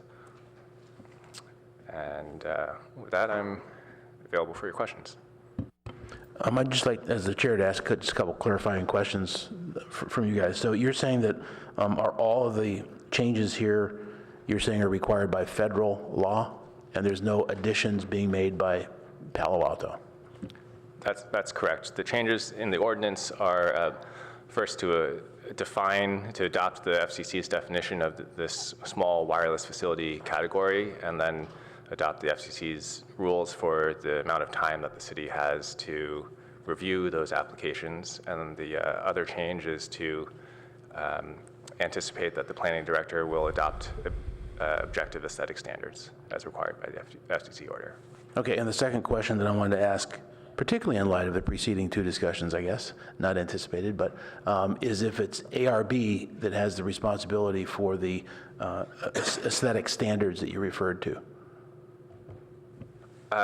Yes. So the city has 6 months to develop and adopt those standards, and we anticipate that we will take draft standards to the ARB. Take what? Draft standards to the ARB before they're adopted. Okay. And then the last thing, I don't know if you can comment on, but there's a number of, the general thing here, there's a lot of questions that people will ask, is that there are various references to the fact that these laws limit the city's ability to do things or limit local discretion. So I guess my question is, what's the reverse set of that? What's not limited? I'm not sure that there is much. That's why I'm asking the question. That's not limited. This is an area that's very heavily regulated, not only by federal law, but also by state law. And the trend in the past several decades, as our reliance on wireless technologies has increased, has been for federal law to take away more and more local discretion on how that infrastructure is deployed. Okay. We have one public comment. I just had a question. Oh, sure. Go ahead. I just, one question too, is that we got a lot of correspondence about a May 21st or 22nd item that the Planning Commission heard, and I just want to clarify that we didn't make any decision on this in May, is that correct? Or any decision about cellular facilities? Because I don't remember doing that. That's correct. The City Council approved a set of applications in May of 2017, and before those were presented to the Council, they had gone to the ARB, but those were never before the Planning Commission. Thank you. That's all I needed to know. Okay, there's one public member of the public, Bill Ross, to speak to this item. Should I sit there? Yeah, because that's the only audio we have.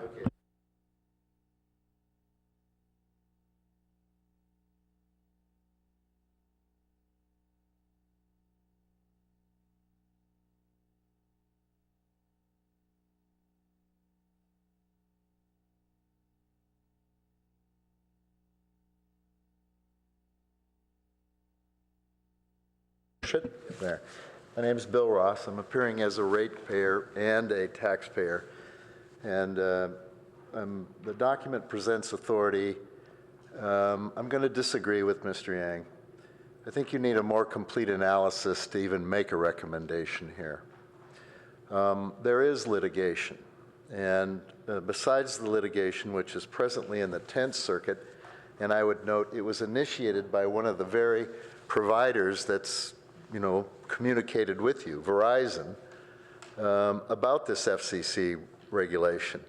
But I'd also suggest there's a second area of recent regulation that needs to be considered and evaluated before you can make a recommendation to the City Council.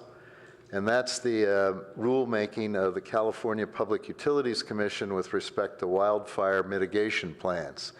It deals with the implementation of what's known as SB 901. I set it forth in the document.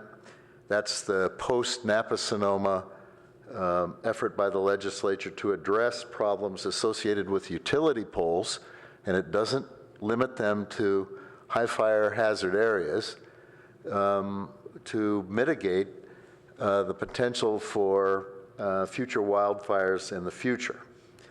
Now, you might say, well, why should we be concerned about a rule-making proceeding before the PUC that's applicable to PG&E? Several city utility workers and just observation will indicate that there are PG&E utility poles within the city. There are several joint poles, especially in the area south of 280. Irrespective of that, the provisions for the Public Utilities Code are meant to ensure the public health, safety, and welfare. So let's go back and first look at the litigation. I think it's instructive. Among the entities that are involved are the, charter cities of Bakersfield, Los Angeles, and several counties in California, the League of California Counties, the League of Local Governments from Oregon, the League of Local Governments from Washington, the City of New York, the City of Seattle, the City of Portland are all challenging this regulation. It's multi-district litigation. There's currently a motion to transfer it from the 10th Circuit, which is Denver, to the 9th Circuit. The petitions, and this won't be resolved for a while, but the petitions do raise the issues that weren't completely analyzed by staff that I think respectfully you need some type of analysis on. Specifically, and I bolded this on the second page, it's, supposed prohibition of local regulation, the limitation of fees, and the extent of aesthetic review. Among the group that's central in this litigation are the San Jose petitioners, as they're classified in the litigation, and that's set forth in Exhibit B. I'd quite pragmatically and respectfully ask, you don't have a lot of difference between development patterns here in Palo Alto, and especially with the recent specific plans authorized in San Jose about the generation of office space, the accommodation of jobs, and the interests on regulation of poles. You know, I'd ask for some more time to finish this off because I think it deals with an issue that needs to be more completely developed. You know, that is, the way this ordinance is presented, and, you know, quite respectfully, I'm going to say it's in a ministerial, mechanical way. I think you need to have further analysis before you make a recommendation of approval to the City Council. I would remind everyone here that, assuming that you all are ratepayers for the City of Palo Alto, every month you make a deposit for undergrounding public utilities. The proceeding before the Public Utilities Commission, I think, is best amplified by a comment made by the City of Laguna Beach to implement an amendment to a specific provision of the Public Utilities Code, which is to eliminate utility poles, all right? You eliminate them, put them below ground. The way the ordinance is structured now, I can wrap up. Before the way the ordinance is phrased now, there's no prohibition if this regulation is set aside for taking down something that's authorized. There's no provision for accommodating a finding by the PUC that says above-ground utility poles have to be removed. Okay, thank Finally, the CEQA analysis is based on CEQA guidelines section 15061 that can be said that with certainty there's no effect on the environment. I would respectfully suggest exactly the opposite conclusion should be found, and there should be another basis for analysis under CEQA. You have two you've substantially issues. exceeded your time. Fine. You have two issues that bear completely to show that there will be an impact or a possible impact on the physical environment. So I would encourage you to get a further analysis in both areas prior to making a recommendation to the City Council. This comes to commissioners now for comments or questions. Commissioner Alchek? So quickly, what is the effect of the discussion that you had with Commissioner Lowing at the beginning of this item? Is the suggestion that there's any component of this that is within our purview? I mean, if our hands are tied, are you suggesting our hands are tied and that discussion is redundant? I have other questions. I just want to start with the most important one. Yeah, so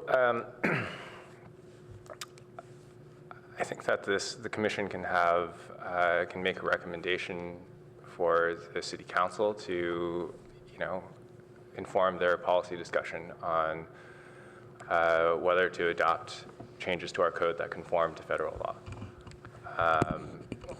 I understand there are several jurisdictions that have challenged this regulation, but I don't think that's an indication that in the interim any of those jurisdictions will be ignoring its effect.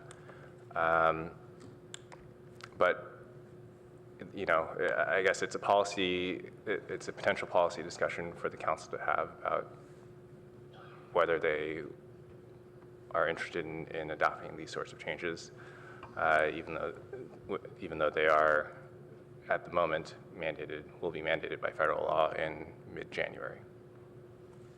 Okay. Well, in that case, I will suggest, well, let me ask a few more questions.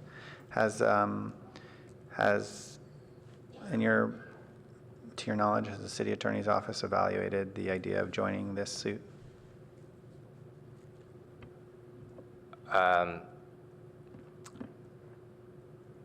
don't believe we have. We haven't received that direction. So would the direction for considering joining a suit like this one be initiated by council? Or the general manager of the city? I have to be honest, I don't know the answer to that question. Okay. So here, I don't think, particularly good use of our time to evaluate the merits of this legal memo and its evidence. But I will suggest that based off of the direction that you're giving us tonight about the purview and responsibility we have in terms of complying with this federal regulation, I would suggest two things. I would suggest, number one, that we adopt, I'm not making a motion. I'm suggesting that we adopt the recommendation that staff has brought forward here. And I would suggest that if commissioners are concerned or share concerns on this item, there could be a second recommendation that the council enlist the aid, what we would call in the legal industry a opinion letter, request an opinion letter on the topic of whether or not this lawsuit really has merit.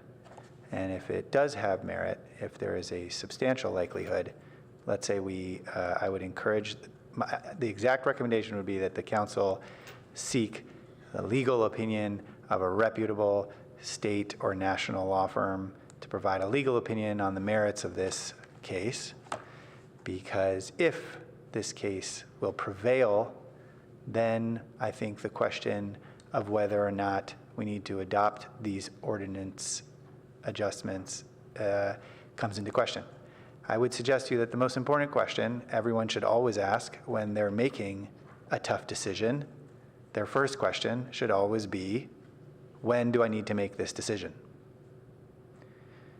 My takeaway from the conversation that you had with the Chair Lowing is that we need to make this decision now in order to comply, which I'm fine doing. I'm fine making a recommendation that supports the staff recommendation. I would suggest that our council get informed by a reputable legal analysis and then make the conclusion on whether or not their decision needs to happen now or can wait till the conclusion of this legal process. And then there's a sort of a subsequent issue there. Is there a path where they could adopt these changes subject to their survival of this lawsuit? That's very nuanced and vague, but essentially, can they create a ordinance that would sunset if this didn't? It would be odd if the other municipalities succeeded. This is the first time seeing this report. We didn't get it advanced. I would encourage next time. Not my fault. Yeah. Well, you can email us, but. Commissioner, if I may, point of order. No, you're out of order. I'm sorry. I'm sorry. I get it. You're out of order. I'm only acknowledging that. I'm only seeing it now, and because of that. Right. No, I'm only acknowledging that it's very difficult for a commissioner to read such a dense document on the dais, and so the point I'm trying to make is that if there's a path that council could, if this lawsuit were to prevail, and somehow some of these components of the changes wouldn't be necessitated by the sort of FCC or the federal government's dominance over our local statutes, if you will, then we would be making a change that may not have been necessitated, in which case the review would be different. I'd want to understand more of the components of the need that theoretically at that point it would be an applicant as opposed to the government. So again, I'll summarize. I'm comfortable supporting a motion that adopts the staff recommendation, and I would also encourage us to include a second recommendation that encouraged council to consider obtaining a legal opinion as to the merits of the lawsuit and to potentially consider in their adoption of in whatever policy decision they make, whether or not they have more time to make this decision.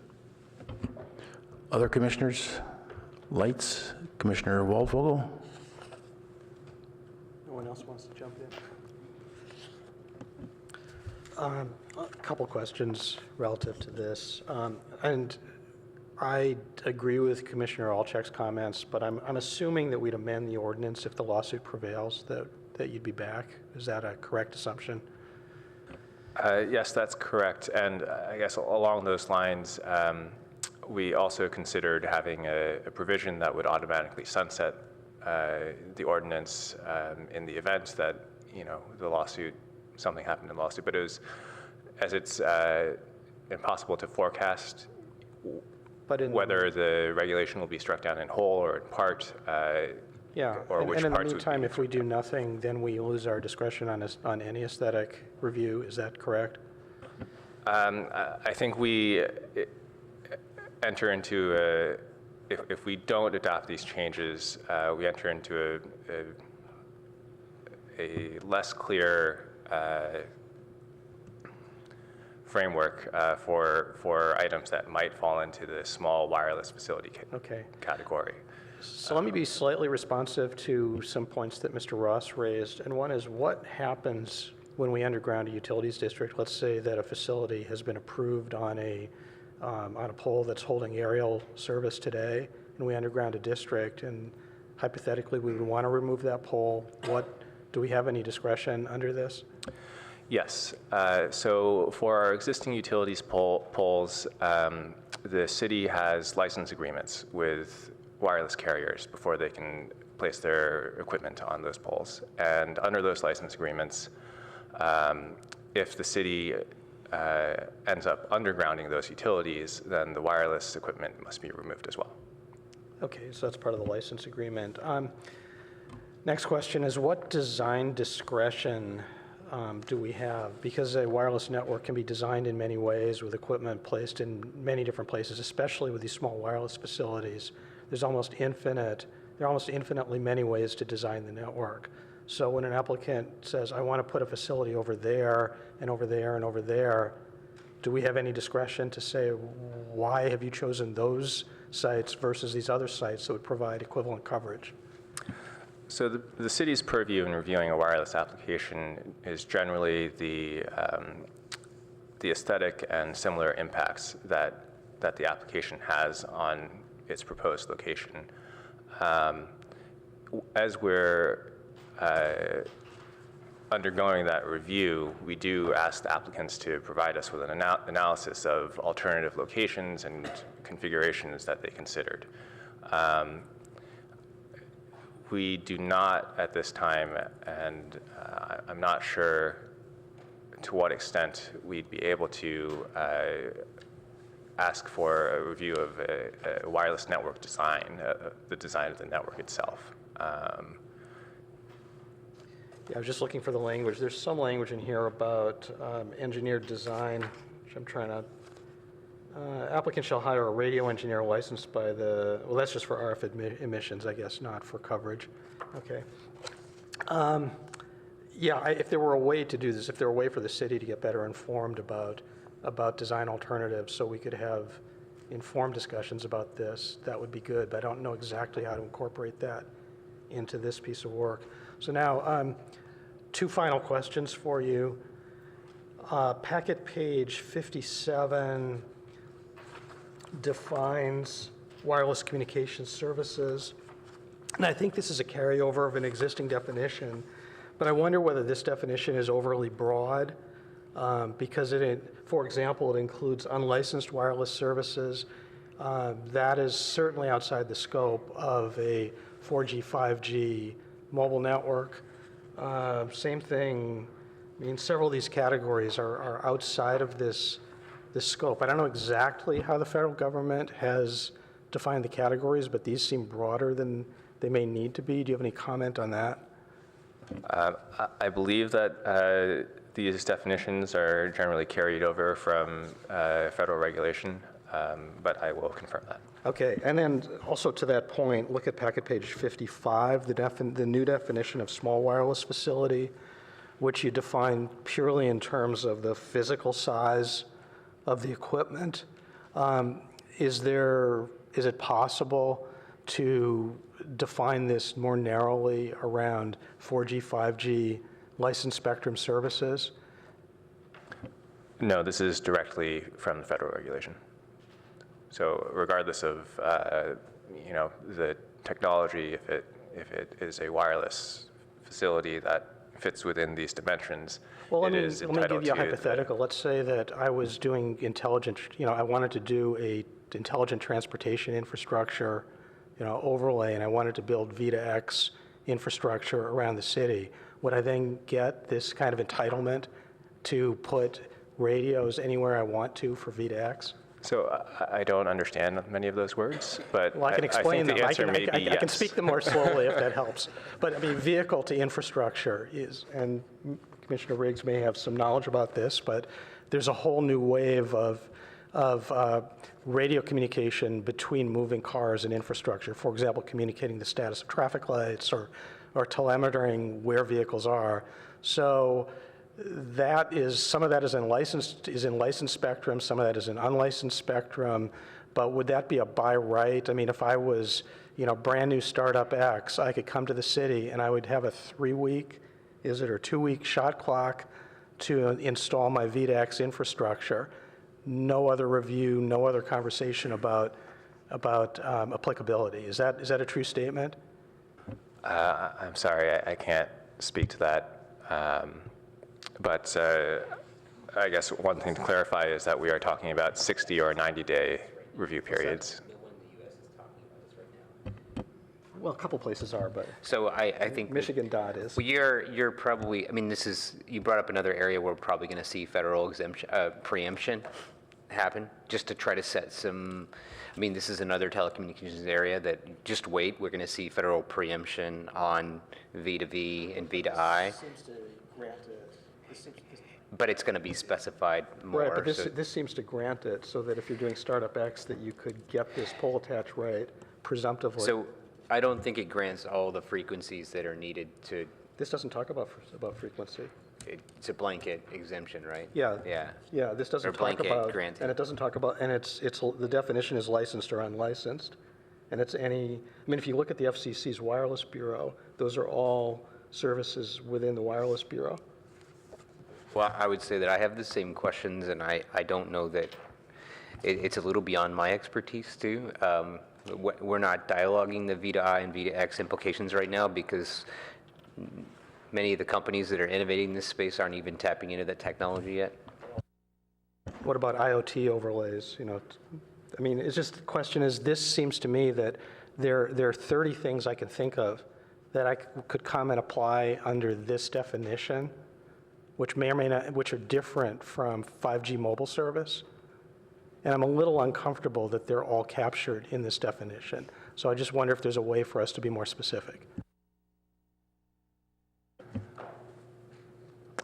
Okay, well, so that's something that we can look into, and I think it may be helpful for us to have a conversation offline so I can learn more about what you're asking about. Maybe Commissioner Riggs can help with that conversation as well. Sure.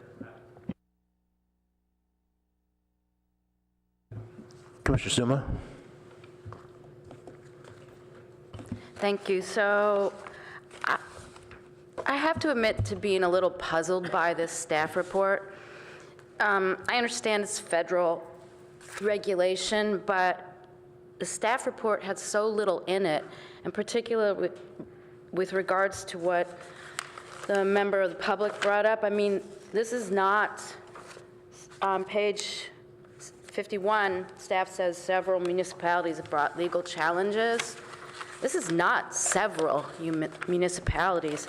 This is City of Los Angeles, City of Monterey, City of Portland, City of Las Vegas, City of Bellevue, Washington. I mean, this is San Jose, Bakersfield. This is a long list of big, sophisticated cities.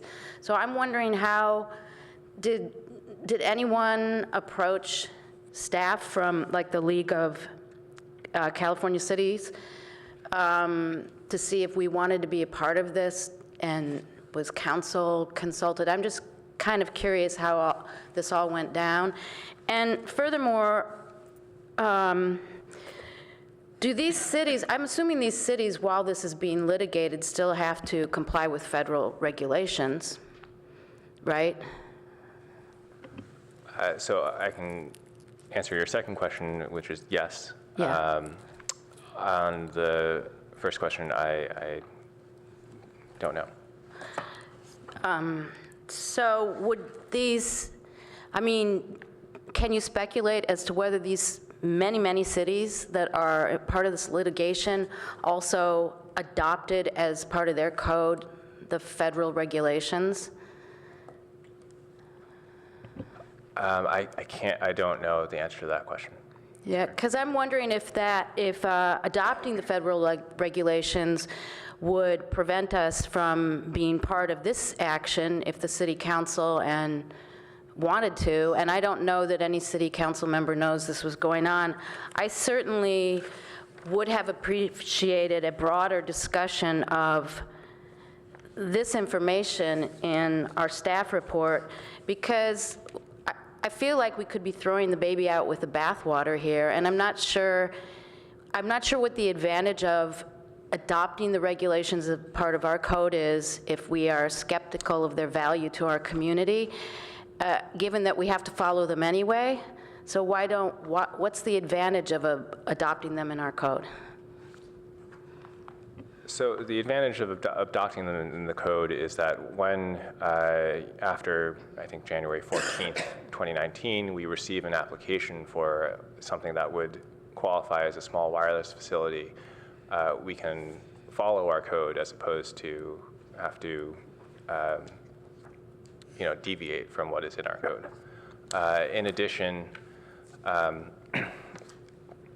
this is, I guess it helps, provide public transparency of what the timeframes are that the city must follow for some of these applications.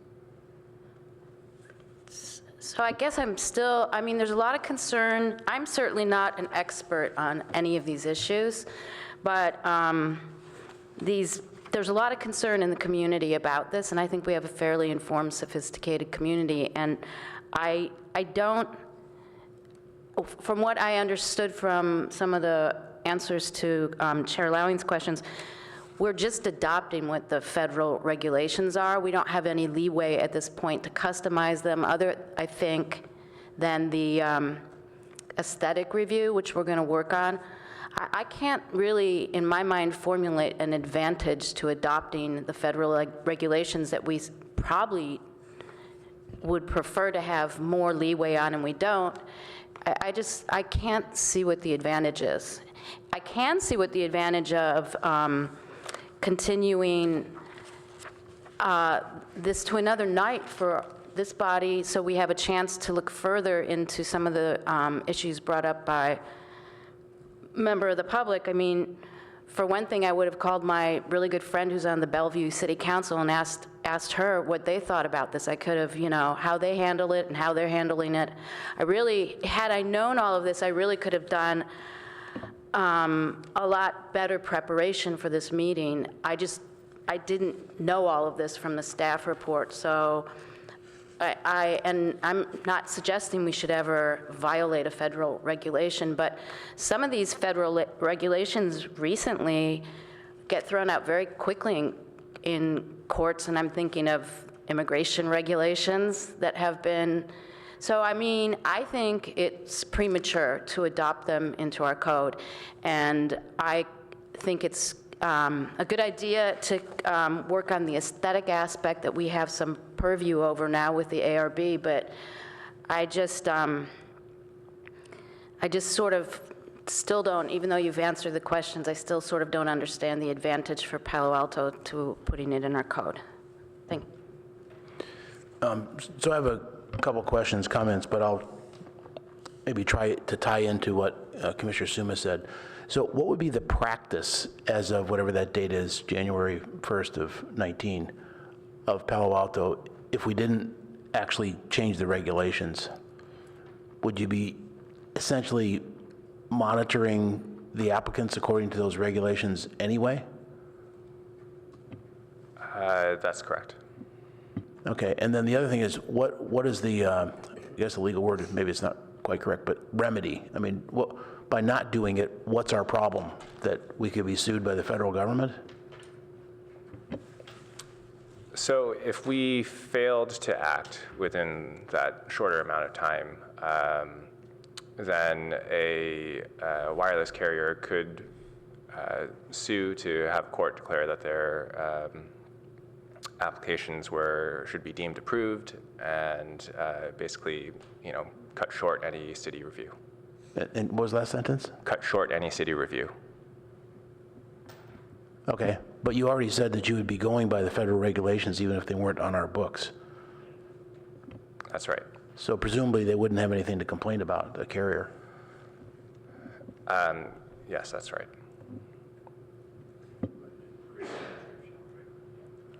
And it creates a little bit of an administrative challenge for us because we've got members of the public who are, of course, very engaged in this. And, we want to operate, we want to be clear about the rules in which we have to process these applications. And so if we're acting on a project in compliance with the FCC order, but that is inconsistent with our zoning code, I mean, that regardless of where people individually are relative to what the standard is, that just creates a little bit of tension in our local process where people, and uncertainty and a lack of transparency where people aren't understanding why we're making a certain decision as to one application that's not consistent with our code.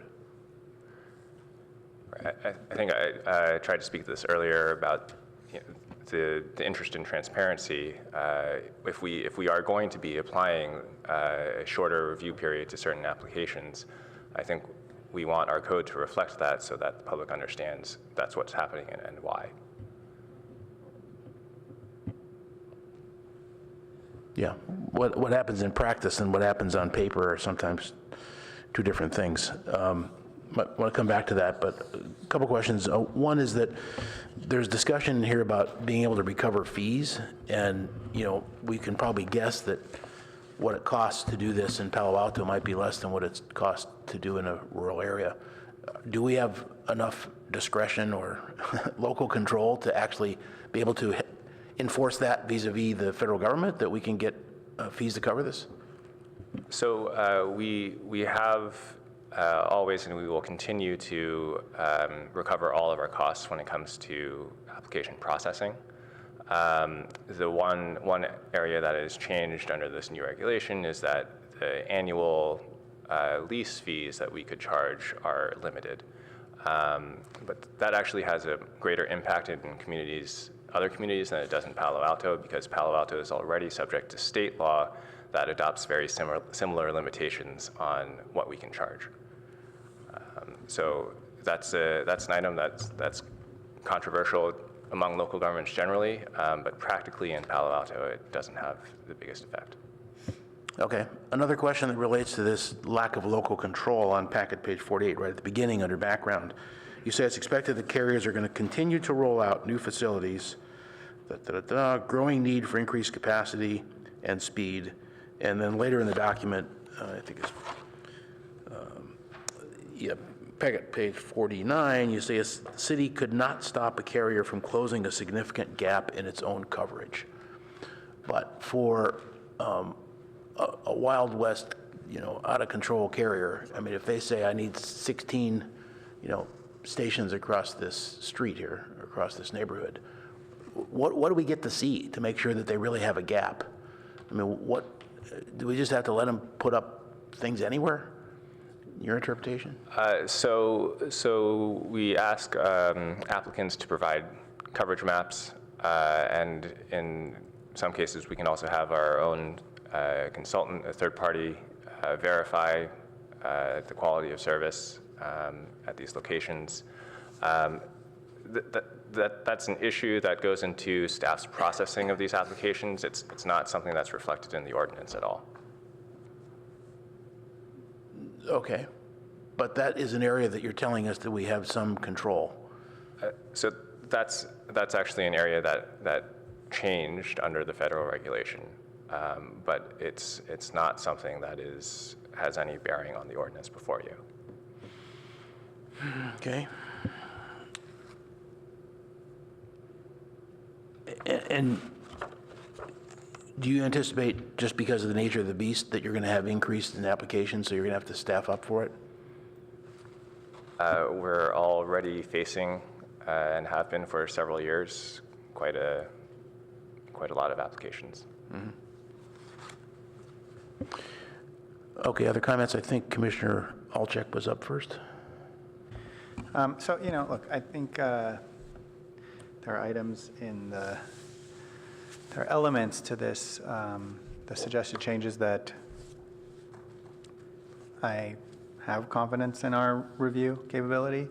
I have very little to no confidence that we have both the skill or the budget to figure out whether the lawsuit is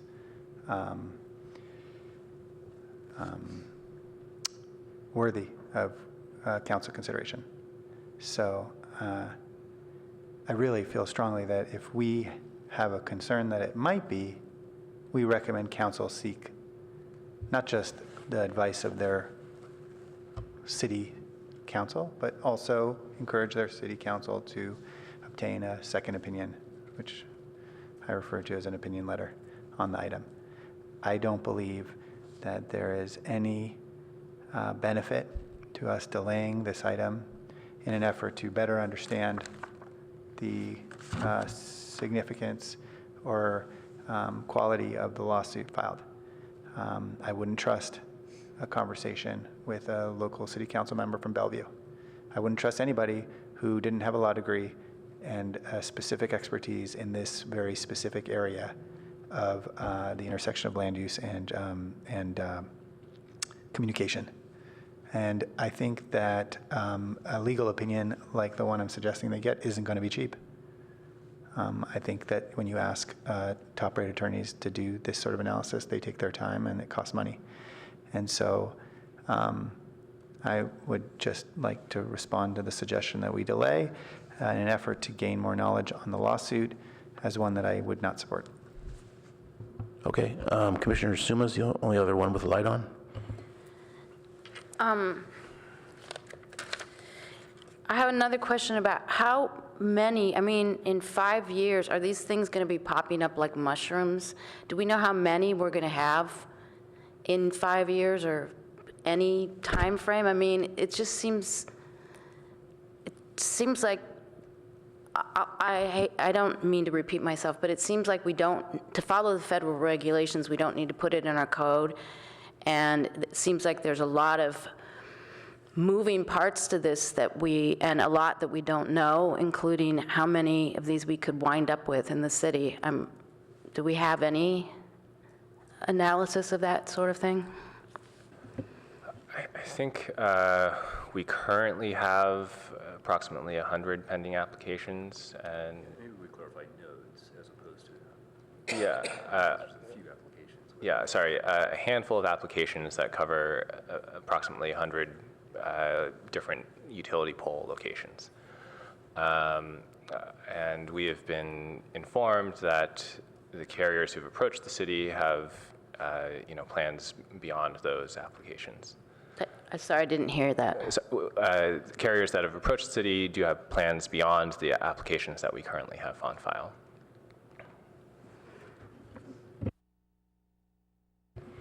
Commissioner Riggs? Thank you. I want to bring up one point that I think is getting lost, and then I want to make a suggestion. I think the focus on what we do with overhead transmission lines is actually something that warrants more discussion, and it's something that we're not prioritizing in our funding plans. I think we've dialogued this. It came up over the summer when there was an item on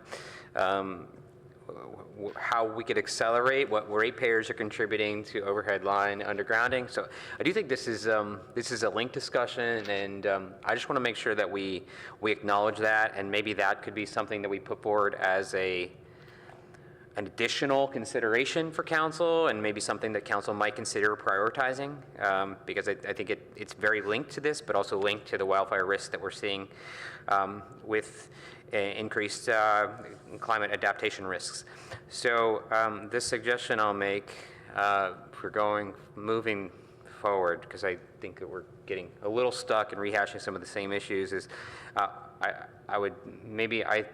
Commissioner Alto, you've been really eloquent on this issue. Could you fashion, and with the consent of the rest of the council, could you maybe re-articulate your prior statement as a motion, and feel free to include something about consideration of transmission lines if you think it's appropriate. I think it's actually a little bit of a peripheral issue to this, but would you be willing to just kind of just give us a motion or what you suggested to start us off? I think we have some general consensus around that, and I'll be willing to second that motion. Commissioner Alchek? Okay, I'll repeat the suggestion I made earlier in the form of a motion. I would recommend that, I move that the Planning Commission recommend the City Council adopt the attached ordinance, Attachment A, of item number 4. I'm not going to speak to that second item since I can't speak to it as clearly as maybe you can, but if you want to amend it, I will allow it. I mean, I would accept it. And that would be the conclusion of that recommendation. And I would also move that the Planning Commission encourage City Council to, it doesn't sound like they've instructed the city, let me caveat this. I'm operating from the assumption that they haven't already asked our city attorneys to look into this item. And it wasn't clear to me whether or not that discussion took place. So operating from that assumption, I would move that the Planning Commission recommend that the City Council consider the substantive legal issues that are a part of the lawsuit taking place.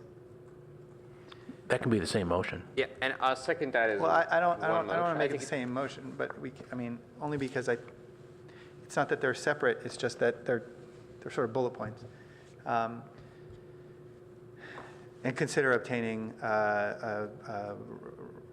legal opinion in the matter so that they can operate with all the knowledge that I think would be necessary to make this decision. Is that good for you, Commissioner Riggs? Yeah, and I would suggest that we make it to me, that feels better as a package recommendation, Yeah. given I think the concerns. So I would second it as one motion.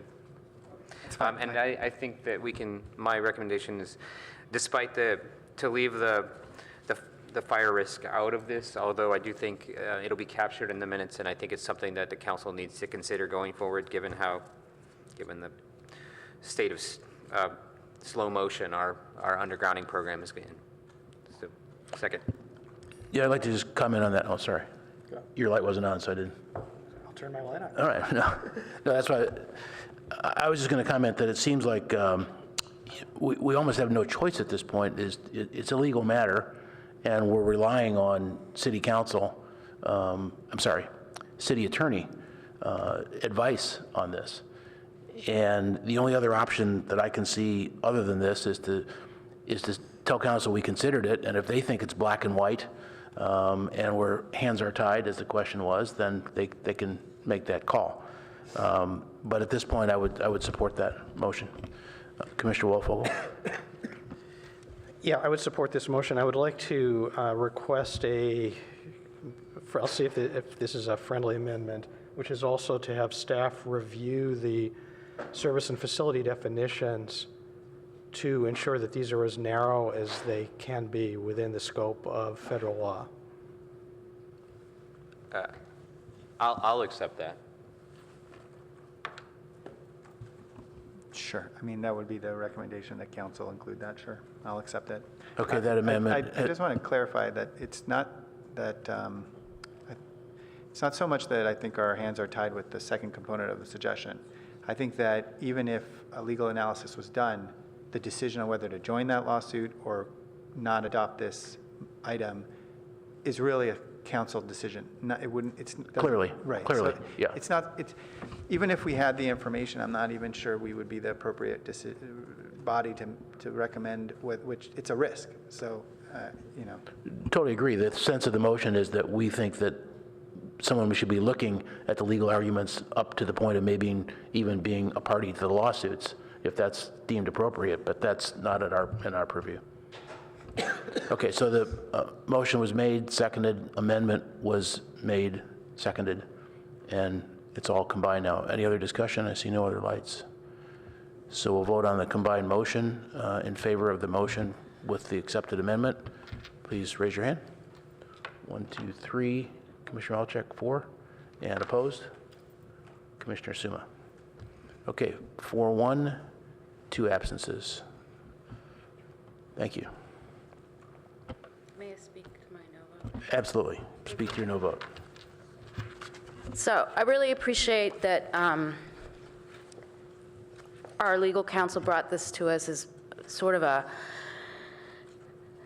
of just a ministerial item, but I just don't feel confident that we need to add it to the code, and I was pretty sure it would pass, so I just wanted to make a clear comment with regards to that. So thank you very much.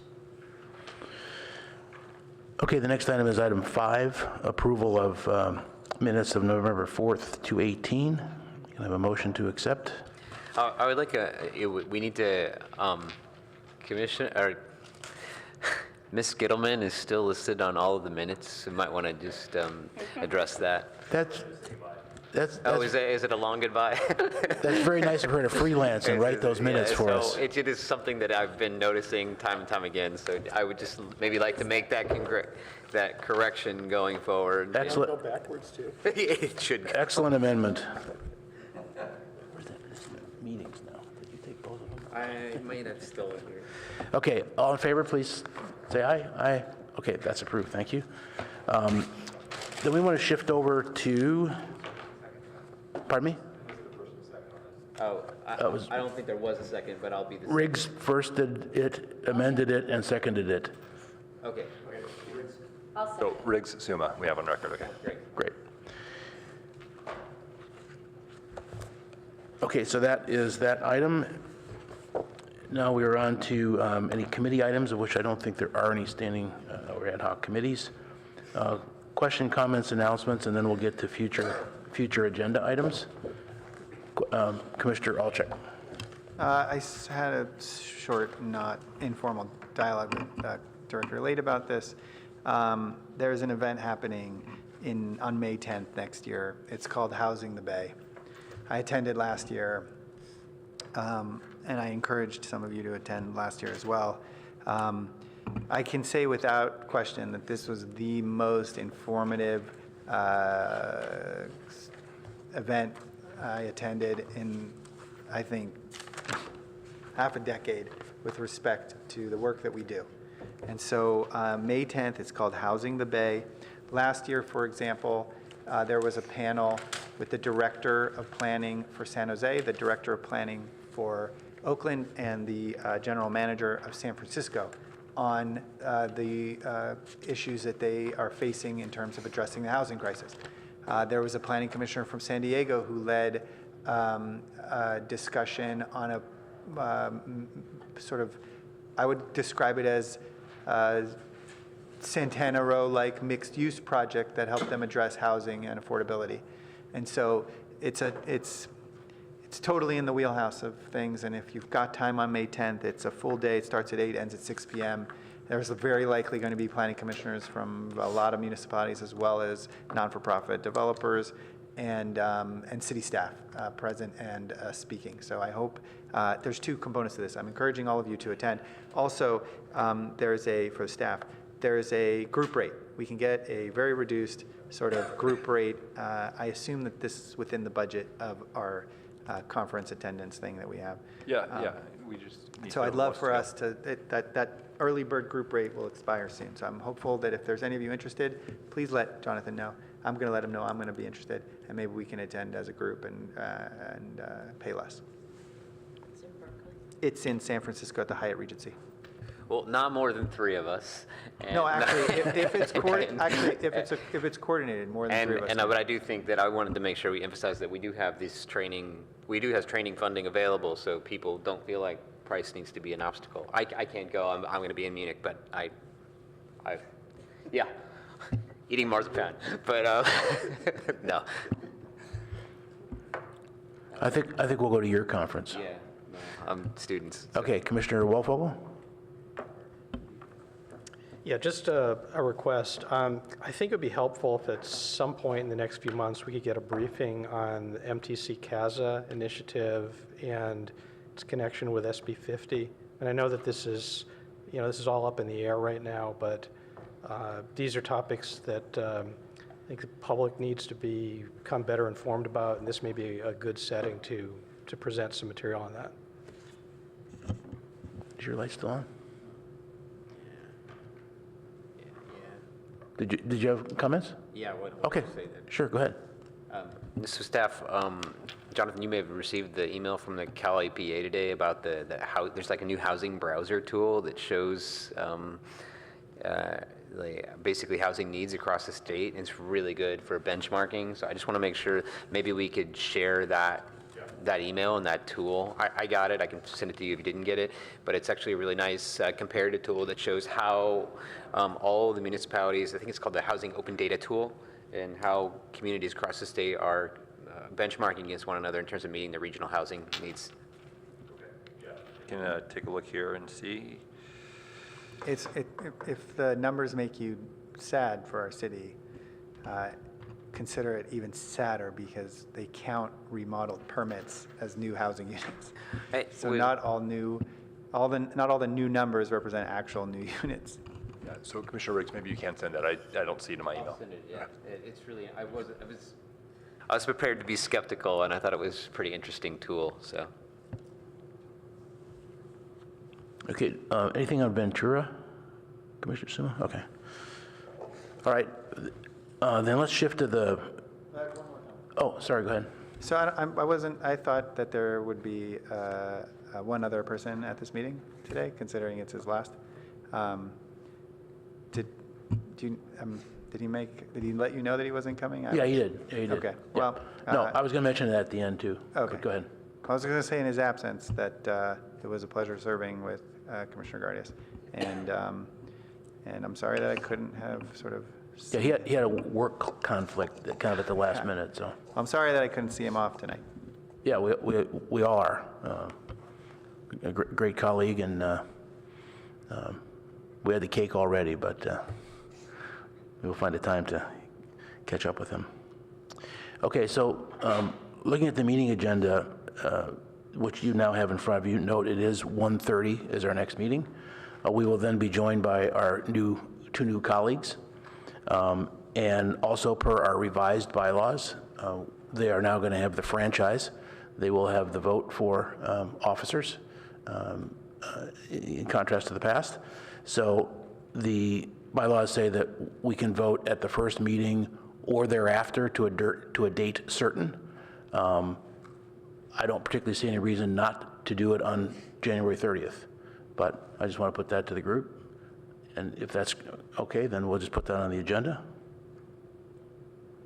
And then the second thing, two parts. One, the council retreat is the first week, Jonathan, of February? I'm sorry, the first what? Council retreat, first week of February? It's not been set. I think they're exploring different dates. But in that time frame, I believe you said. Late January, early February. Yeah. So relative to our retreat, it is optimal to do it after the council retreat, although we did not do that last year because we kind of felt we knew what many of the high priorities are. So by next meeting, I think we're going to want to set a date for a retreat. So if you want to, can we coordinate that through Yolanda and send some suggestions as to when you're available? And the last year we did it on an afternoon on a weekday. There was a request, I think it was at the last meeting, to do it this year in the morning. Can everybody make mornings? Just trying to narrow it down a little bit. Yeah, Commissioner Alchek? Yeah, my one suggestion here would be that discussion be led by the next chair. I think that decision should that discussion should be led by the next chair. That would be my comment. I don't really want to suggest something now and then it's like a redundant conversation.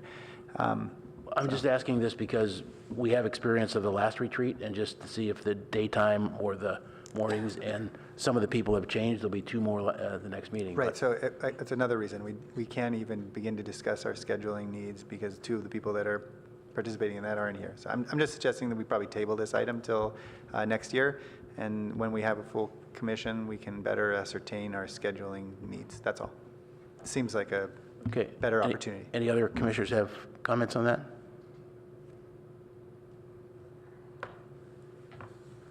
I'm happy to do it now or later. I don't think it's that big a deal, really. I'm not trying to finalize anything now. I was just Yeah. trying to get a sense of if we wanted it mornings or afternoons, so.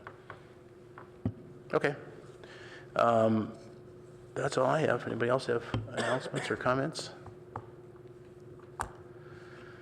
All right. We are adjourned. Thank you.